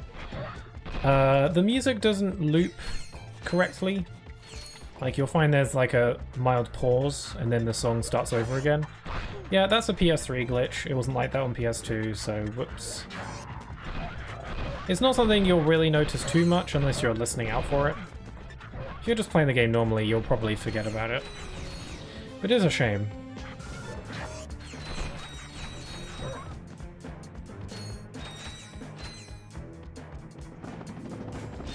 Whoa. Ow.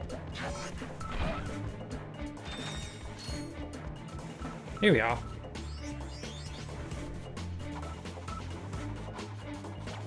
We got a bolt. Get some more mods with that.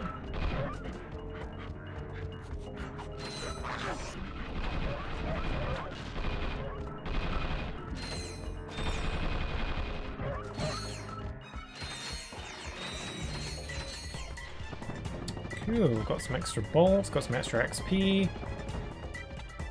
The next time I fight like a boss enemy of some kind, I'm definitely gonna like throw out a mini turret and have it take the kill, so I can get some XP out of it for it.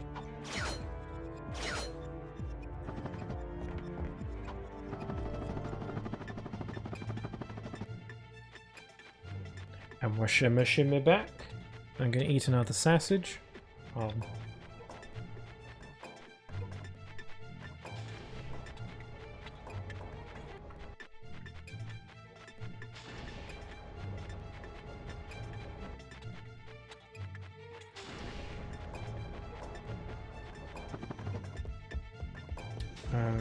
Which way did I come from? Was that way? No, I'm going this way. Whoop.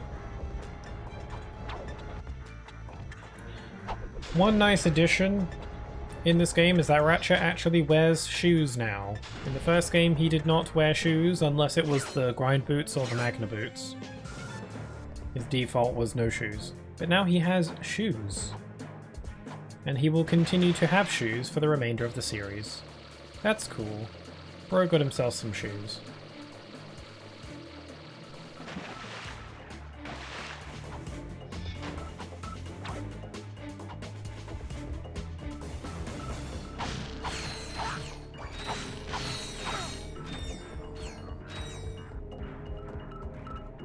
Okay, we've got some more swing shotting. Probably a good thing that I went to Planet Endako first, so that I can get the swing shot.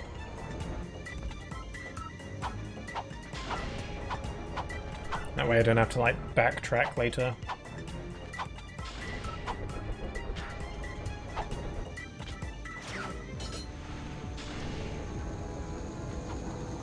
Whoa, crap! I forgot I didn't take into account the momentum, the Michael momentum.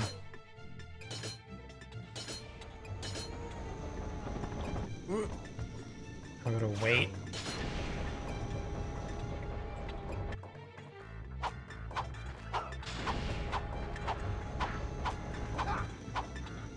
Okay. Pool. Okay, we've got a bunch of more. These look like little dogs, little doggos. I'm gonna shoot him now.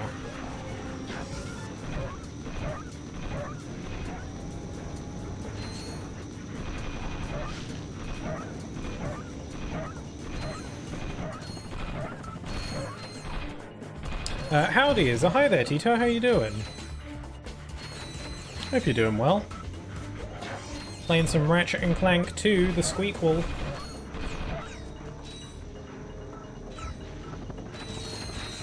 And my, what a good sequel it is. It's like way smoother to play than the first game.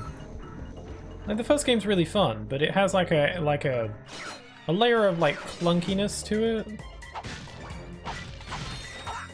Yeah, they really refined the gameplay in this one.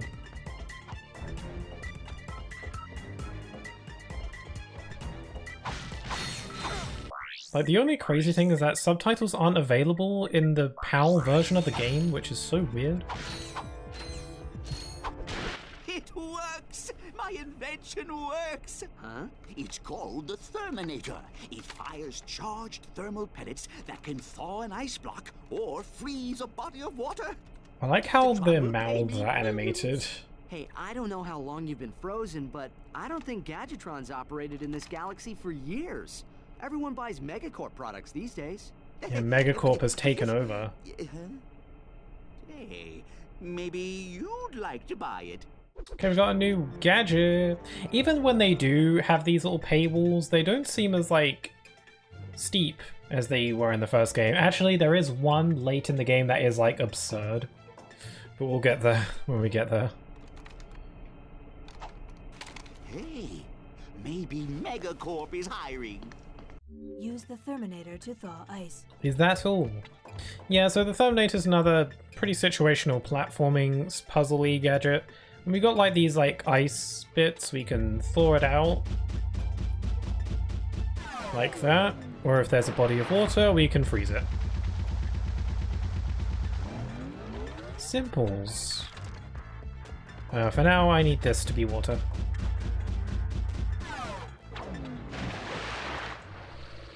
I mean, the water's got to be pretty freaking damn cold if it was just frozen, right?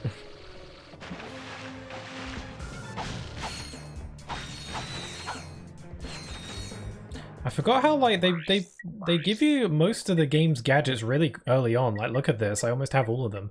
There's only one more missing.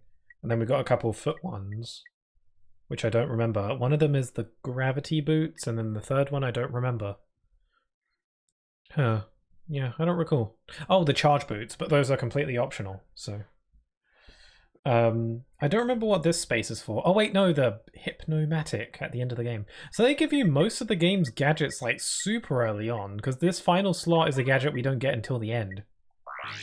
I never realized that. Like, they give you all the game's gadgets like really early. I wonder why that is.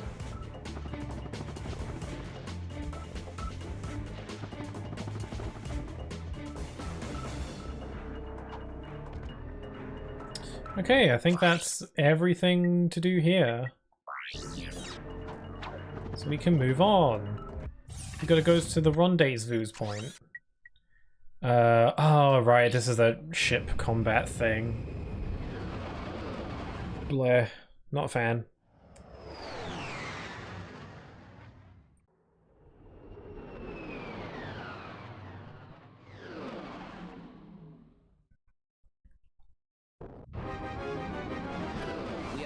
Attack. Can't outrun them. Let's hope these weapons work. I should hope so, yes. So just like with the racing, there are also ship challenges as well to earn extra bolts, and I guess I'll do them. Just for more bolts. But I won't like it. Okay, so for now we just gotta kill everything.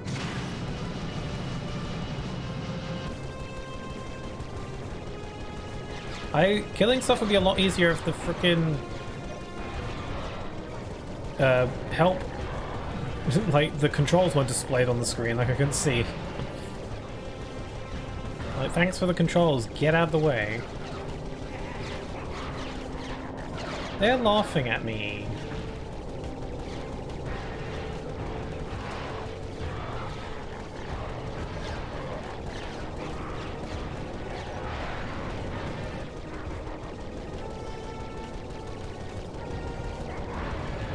I don't like when they shoot at me because the controller vibrates and the screen shakes and it makes me upset.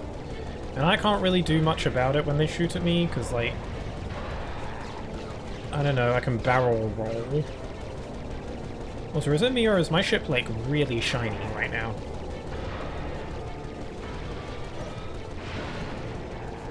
Yeah, I don't really have much of a strategy when I do these. I just kind of fly around until I kill everything. Do you have a little radar on the bottom right? Which is, you know, it gives you a general idea of where they are.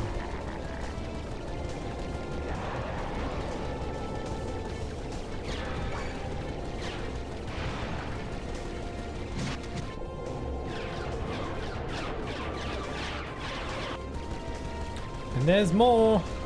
But oh crap, that's a lot of lasers you got there. Ooh.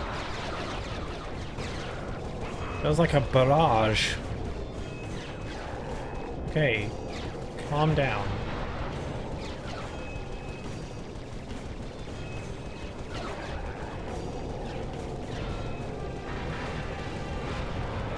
Oh yeah, so we're collecting raritanium. In the first game had raritanium, but it was like a plot progression item, and there was only one in the game. You literally just use it to progress the plot. That's all raritanium did. Actually, raritanium was optional. Like, all the raritanium got you was the Persuader, which is useful because it gives you discounts of weapons. But it wasn't required to beat the game. In this game, raritanium serves a different function. It's used to purchase weapon upgrades for your ship. So, ship upgrades, I mean. Which is nice. For a substance called raritanium, it gets less and less rare as the series goes on. And it is used for various different things as the series goes on as well. Ooh, yeah, I've got mad skills. Mad skill. Yeah. A difficult challenge, but one that a trained commando. Hold on. I'm intercepting a transmission. For the 5th time, Got a TV in their ship. To thugs for less from a Mr. You Are Gonna Die. Will you accept the charges? You are gonna die. I'll take that as a yes. Thank you. You idiot. Uh-oh. I'm paying top dollar for your protection, and your moron employees are off at some picnic. Hey, that was a bonding exercise. I want to be on the picnic. See, this guy seems like a pretty nice leader, or boss. He arranges, like, company picnics. Well, you can kiss your, you know what I mean. Dang it. Did you trace that? Coordinates locked in. We are headed there now. Pretty sneaky. Okay, let's do some of these other challenges. I think it's mainly just... Or, what I could do is I could wait until I have ship upgrades, and then come back and totally, like, destroy everything. That sounds more fun. Let's do that.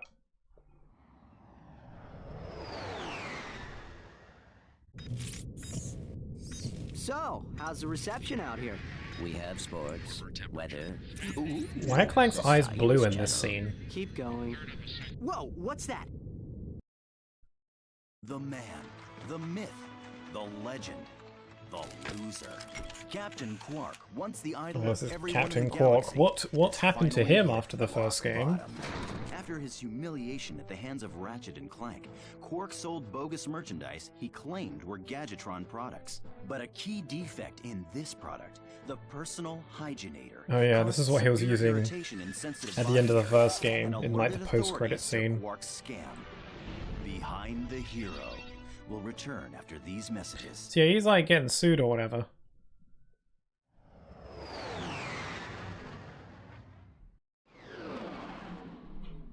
Planet Notak. Too late again. We always seem to be a bit late. Why is that? Hey, I'm doing my best. Well, let's check this place out and find out where he's headed. Gotta love them fourth wall breaks. I think I'm playing at a pretty good pace, okay? Blame the loading screens or something, I don't know. This planet feels like how Planet Endako was like, this is so trying to be Metropolis, this is Metropolis at home. This feels like this is Blackwater City at home. I don't know, this planet is like, it's not like this planet's bad or anything, it's just, you know, it feels like it's got a similar vibe as Blackwater City from the first game, and it's just not quite there. The music's not as bopping, for sure. Okay, there's a new weapon, but it's 65,000 bolts. Okay, maybe the bolt distribution isn't as generous as I remember. Yeah, can't afford that. That is absurd. Not even if I did all the ship missions just there, would I be able to afford that.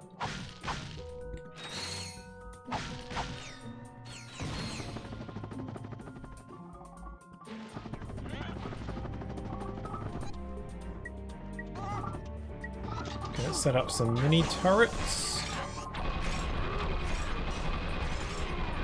Just let them do their job.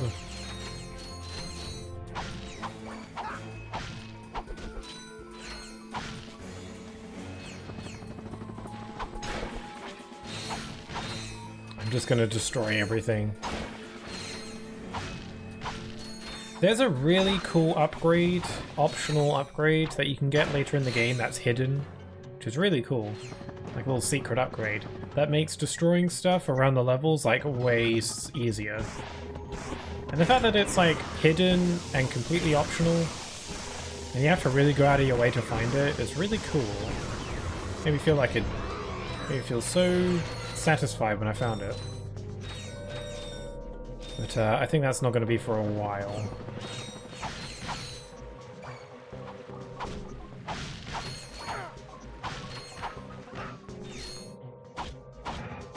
Ooh. Okay, I'm going to destroy all these statues, because why not?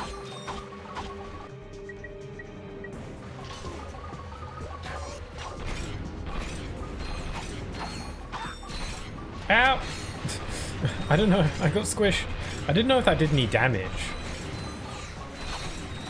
I went squishy though.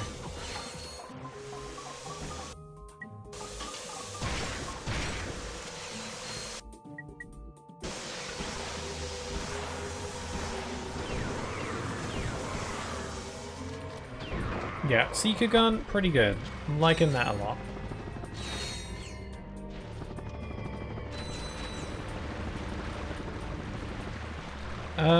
You can actually use the Terminator on this. I don't think there's any benefit though. I don't think there's any real point.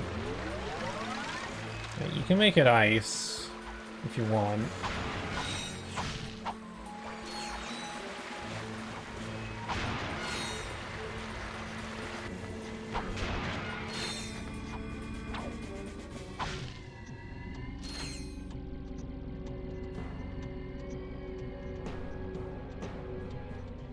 Okay, I'm gonna head this way.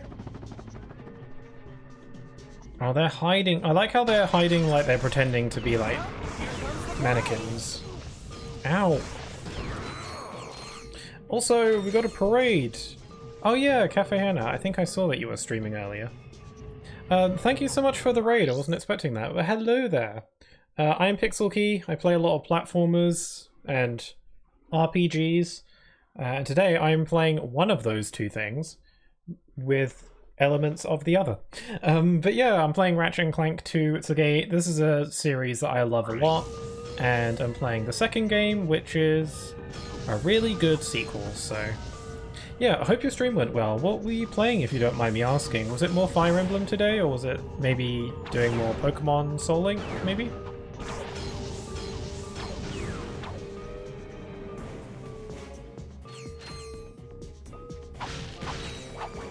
Finished Engage finally. Oh, cool, because you started that quite a while ago. I remember. But congrats on finishing it. How did you find it? I heard mixed things about Engage when it came out, and then it kind of got forgotten about, but I hope you got some enjoyment out of it. Because I'm sure it's like a solid game for sure. I'm sure it has the, you know, Nintendo seal of quality.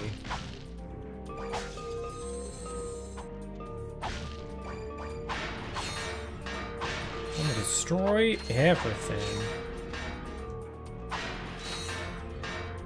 Thank you. Makes me look forward to trying other Fire Emblems. Ooh, that's good at least. Man, I gotta try me some Fire Emblems at some point. I definitely want to play Three Houses. My twin has it, so maybe I can borrow their copy, assuming they haven't lost it.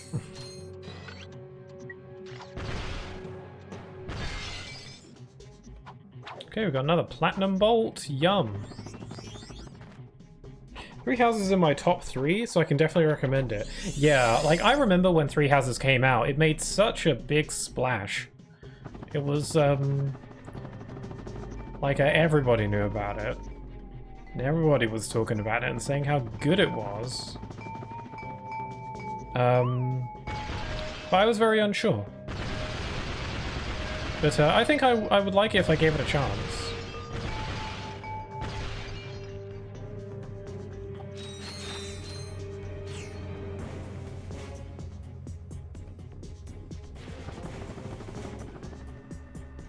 Oh yeah, but thanks again for the raid. That's real nice of you.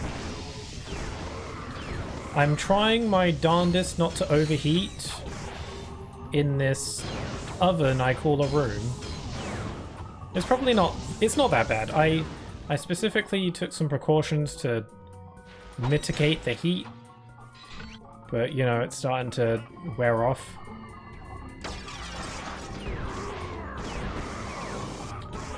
It's gonna be super warm tomorrow. Thankfully, I don't stream tomorrow, so I can just focus on keeping cool.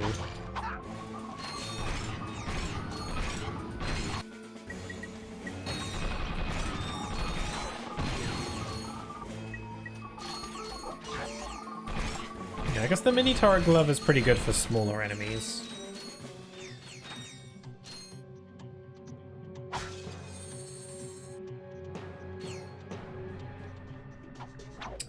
Okay, we got here. What we have here is a odd upgrade that is never used in the series again. This is like a nanotech thing. It basically just gives you a free health upgrade. Like so. You have found a nanotech boost. Nanotech boosts instantly increase your maximum nanotech capacity. Yeah, nanotech boosts. Pretty odd inclusion, because this is the only game that has them. Like, no other game has these nanotech boosts. So clearly they were just trying it out for this game. Like, you know, and the idea of finding health upgrades in the world by exploring is a neat idea. But the option, you know, being able to level up your health kind of just works a bit better. And plays to this game's strengths a bit more. Especially when the series gets more action heavy over the platforming and exploration. But also, even in this game, there's only like 3 or 4 nanotech boosts in the whole game. So, I don't know. Clearly they were just trying it. And, yeah, it never shows up again, so... Hey, you gotta try stuff out. I don't think it's a bad idea, but it's not needed.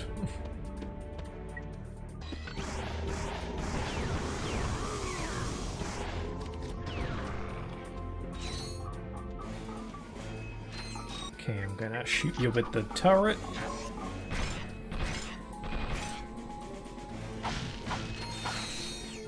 Oh yeah, the way the crates look in this game is slightly different. I don't know why I bring that up, because it's not interesting, it's not relevant to anything, it's just the way the crates look are slightly different, they're like a different shade, like a different color, slightly different texture was put over them. They still make the same noise, and still everything's the same, it's just they look slightly different color, which is something that I decided to mention for some reason. Like, the ammo crates are different, which makes a lot more sense because the, you know, there is no Gadgetron in this galaxy, we're Megacorp, so they're Megacorp brand ammo crates. I actually don't know if you can get, like, for the weapons from the first game, like the bomb glove or whatever, I don't know if you can get... I think you can buy ammo for these weapons. Can you get them from the ammo crates? Probably, because otherwise that would be unfair to those weapons. But like, plot-wise it doesn't make a ton of sense because they're not Megacorp weapons, so why would they have ammo for non-Megacorp weapons? But I don't know, maybe Megacorp just deals in ammo for any kind of weapon, not just their own. Maybe they get more money that way.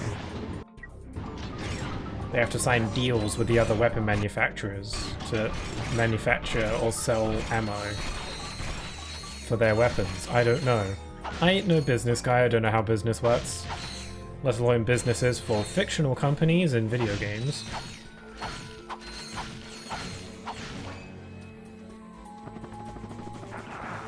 Oh god.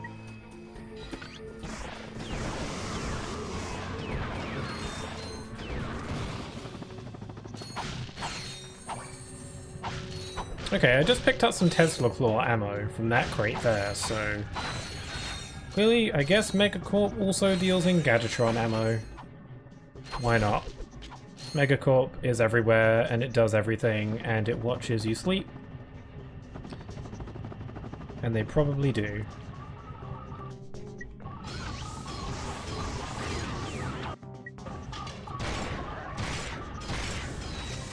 Whoop.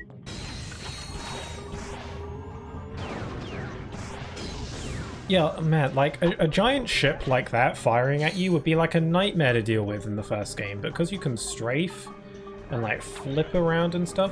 Like, you could do backflips and side flips in the first game as well, but you could only do it while crouching, like this.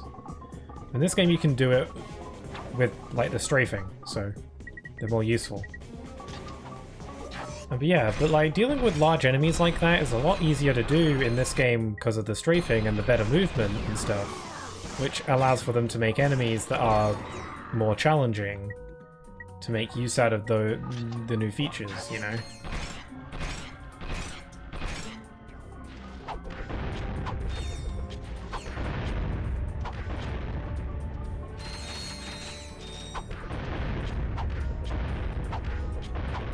God, the screen shake, jeez. Freaking get dizzy looking at that.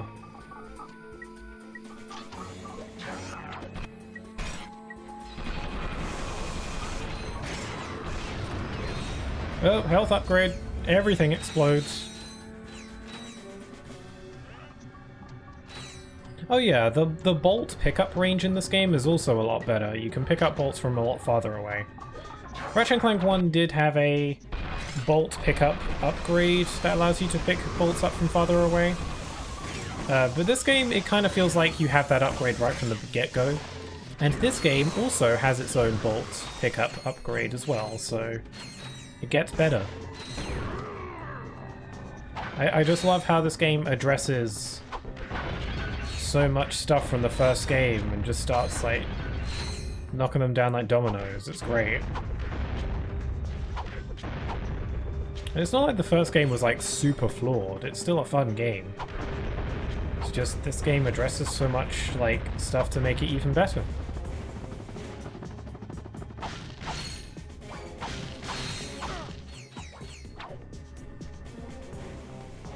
Are those buildings sinking in the water? Huh, alright. Maybe this planet is just flooded? Maybe they're supposed to be like that? I don't know. I don't want to be here, hold on. I did notice there was a dynamo switch.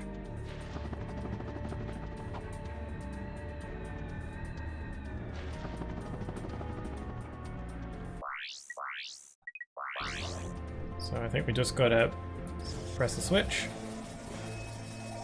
That opens up a door, we gotta get over there quick. I think this is just for a platinum bolt, I think. But I'll get him. Whoops! I might have messed up. Nope, I'm good.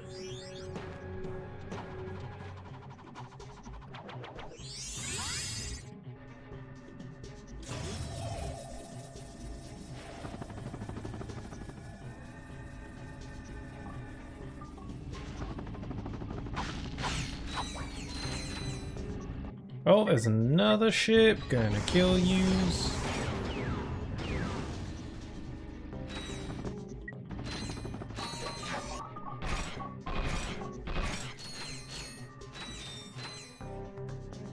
Alright, made it. Psst. Got a ship that needs, improvements? Worried about getting caught? At Slim Oh, more shady deals. The secret is safe with us. Whether it's weapons, shielding, or a new hyperspace module, we'll hook you up quickly, cheaply, and most important, quietly. So next time you're in the market for some legally ambiguous refashioning, remember the name. Slim Cognitos. The only inspections we pass are yours. I choose to believe that Slim Cognito is just a sentient pair of floating eyeballs. Well, a quick visit to Slim's wouldn't cost us much time. Or maybe we should check out that chemical factory. Like, I think the Someone inside might know where implication... the thief was headed. I think the implication there is that he's, like, hidden in the shadows, but I choose to believe he is just a pair of floating eyes. Throw a turret down there. Ah, check that out. I don't think a turret could operate from that far away.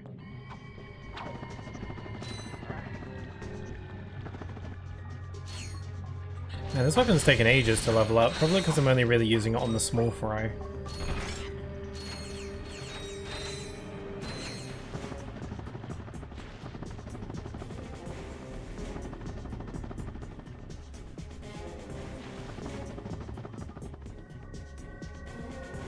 Ow! Did that actually hurt? No, it didn't. It was just like a warning, like, no, no, no. Wrong way.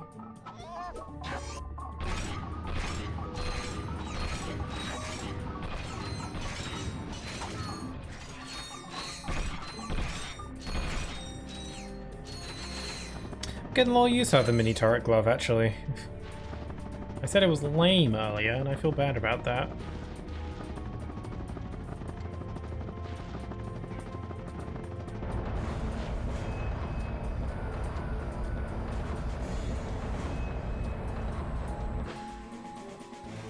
Okay, in we go.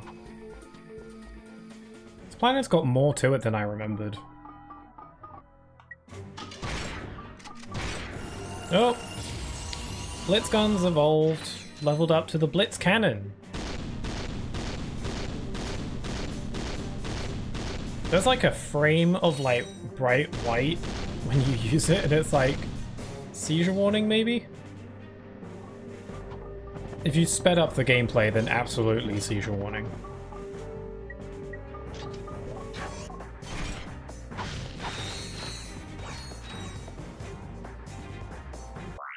Okay, we once again need the Thermonator.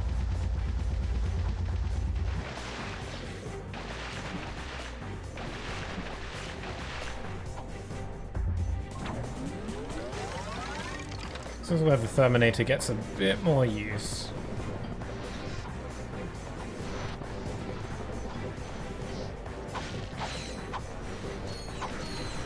You hear loud sounds coming from around.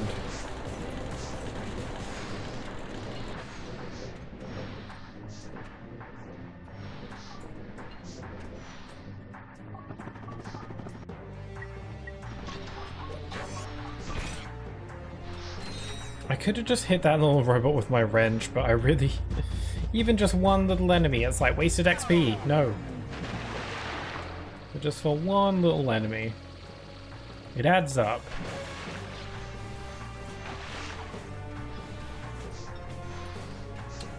I'll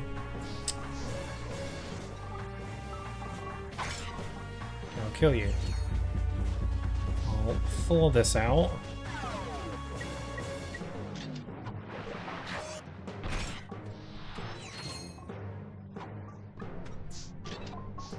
Oh! Okay, I think this should open up another bridge. Yes, but we can't get back up because we're too low down, so let's just hop through this tunnel that the camera so nicely pointed itself at. The Terminator's a pretty cool idea for a gadget. It's a pretty clever idea. And they get a decent amount of use out of it. Like, we can't wall jump from water, so we've got to freeze it first. And then we can wall jump. Fun. Like, it's not like a head scratch or anything, but, you know. There's some nice uses of the Terminator.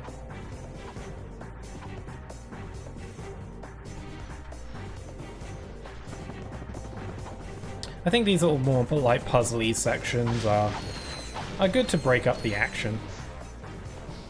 Use your brain for a bit. Get the gears turning. Oh, there's evil fish down there, so you don't want to go in there. No, and there's the evil fish that used to give me nightmares as a child, so we've got to freeze the water first. Yeah, now you kind of have to wait for the water to get to a good level. Because if you freeze it when it's too low down, you're not going to be able to get to the other side of the the platform. So you got to take into account the water level now.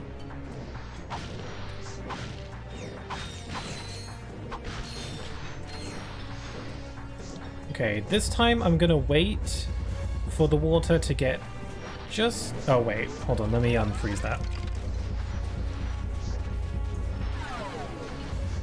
Okay, I'm gonna wait for the water and freeze it just as it gets to a very specific level. So I'm just gonna... That might do the trick, I'm not sure. If you freeze it at a certain level, you can then get up to this next bit without needing to refreeze it again. Oh wait, no, never mind, I gotta unfreeze. I didn't quite get the level right. If you can like freeze it initially when it's high enough for you to get through that tunnel, but still high enough to where you can get to the other side of this platform, it'll save you a few minor precious seconds. Speedrun goals. I just do it because it's more efficient. I don't actually know if that's a speedrunning trick or if like a real speedrunner would have flung themselves across this entire area by this point.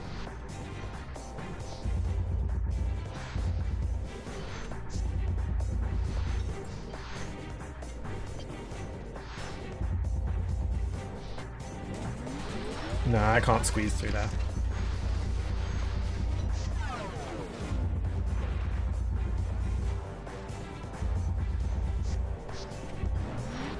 Nope, too low down. Too high up, I gotta get it a little bit lower than that. Does this have a killer fish in it as well? Yeah, there is a killer fish. Okay, I think I can fit through there. Yep, I can fit just about, and it should be low down enough so I can jump on here. Cool. Perhaps these robots can assist us. Oh, they're cute. Excuse me? Have you seen any I like their nerd masked glasses. weirdos? Little bow ties. I think I had better do the talking. They look like the agents of Doom, like the Glove of Doom robots from the first game. A masked customer picked They're up an little order not long cuties. ago. Recently, they received a new transmission from him, and they are willing to show it to us for a small price. They want monies. They want 6,000 bolts. You're killing me here. Okay. Hello, yes. Hey!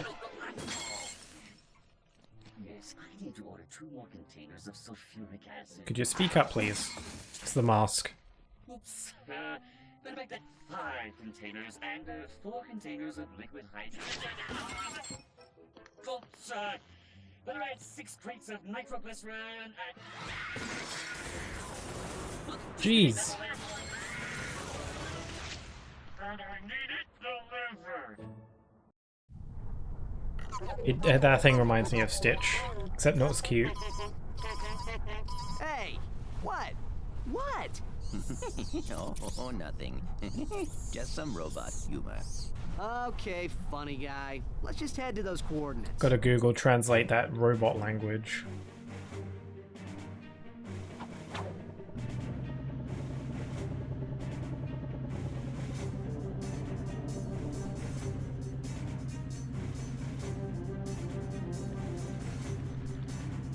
Okay, I think, somewhat reluctantly, I'm going to stop for today.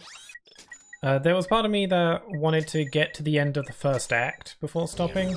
I think the next planet might be the final one of Act 1, but even so. Yeah, planet Siberius. Probably, yeah, that's the final planet of Act 1. There's part of me that wants to stick it out until the end of Act 1, but it's getting really warm in here and it's starting to affect me a little bit. And I'm, you know, don't want to push myself too hard. So I think I'll just go ahead and do that next time. It's fine, it's alright, it's no big deal. I'm not mad or anything.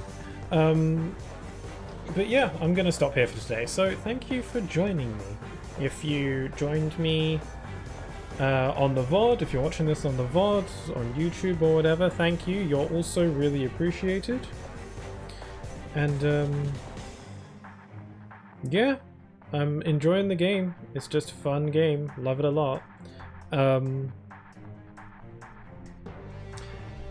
So yeah, I should be streaming next on Wednesday, probably, because it's Sunday today. So yeah, I'll probably be streaming next on Wednesday, I think, for probably more Pokemon.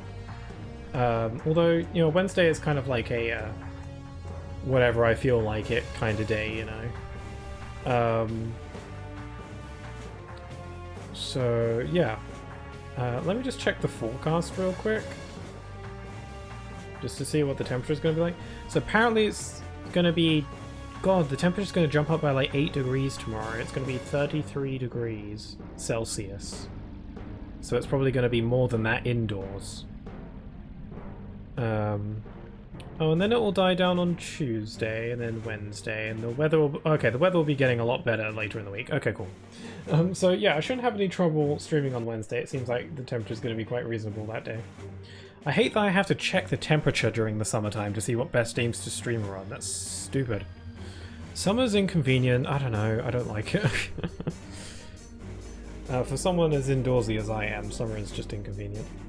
But yeah, so I'll probably stream more Pokemon on Wednesday, and then on Friday, probably more Pokemon again. And then Sunday, probably more of this. Like, I'll probably just continue to play this on Sundays. But I might play this on Wednesday instead of Pokemon, I'm not sure. Again, Wednesday is a bonus day where I'll play whatever I feel like, so who knows, but that's the plan. So yeah, I'm gonna stop here for today. Thanks again for watching, if you joined me. This is a series I like a lot, so I'm happy to share it. So yeah, with all that being said, I hope you all have a wonderful rest of your day. Stay safe, and I hope to see you all again very soon. Take care. Bye-bye.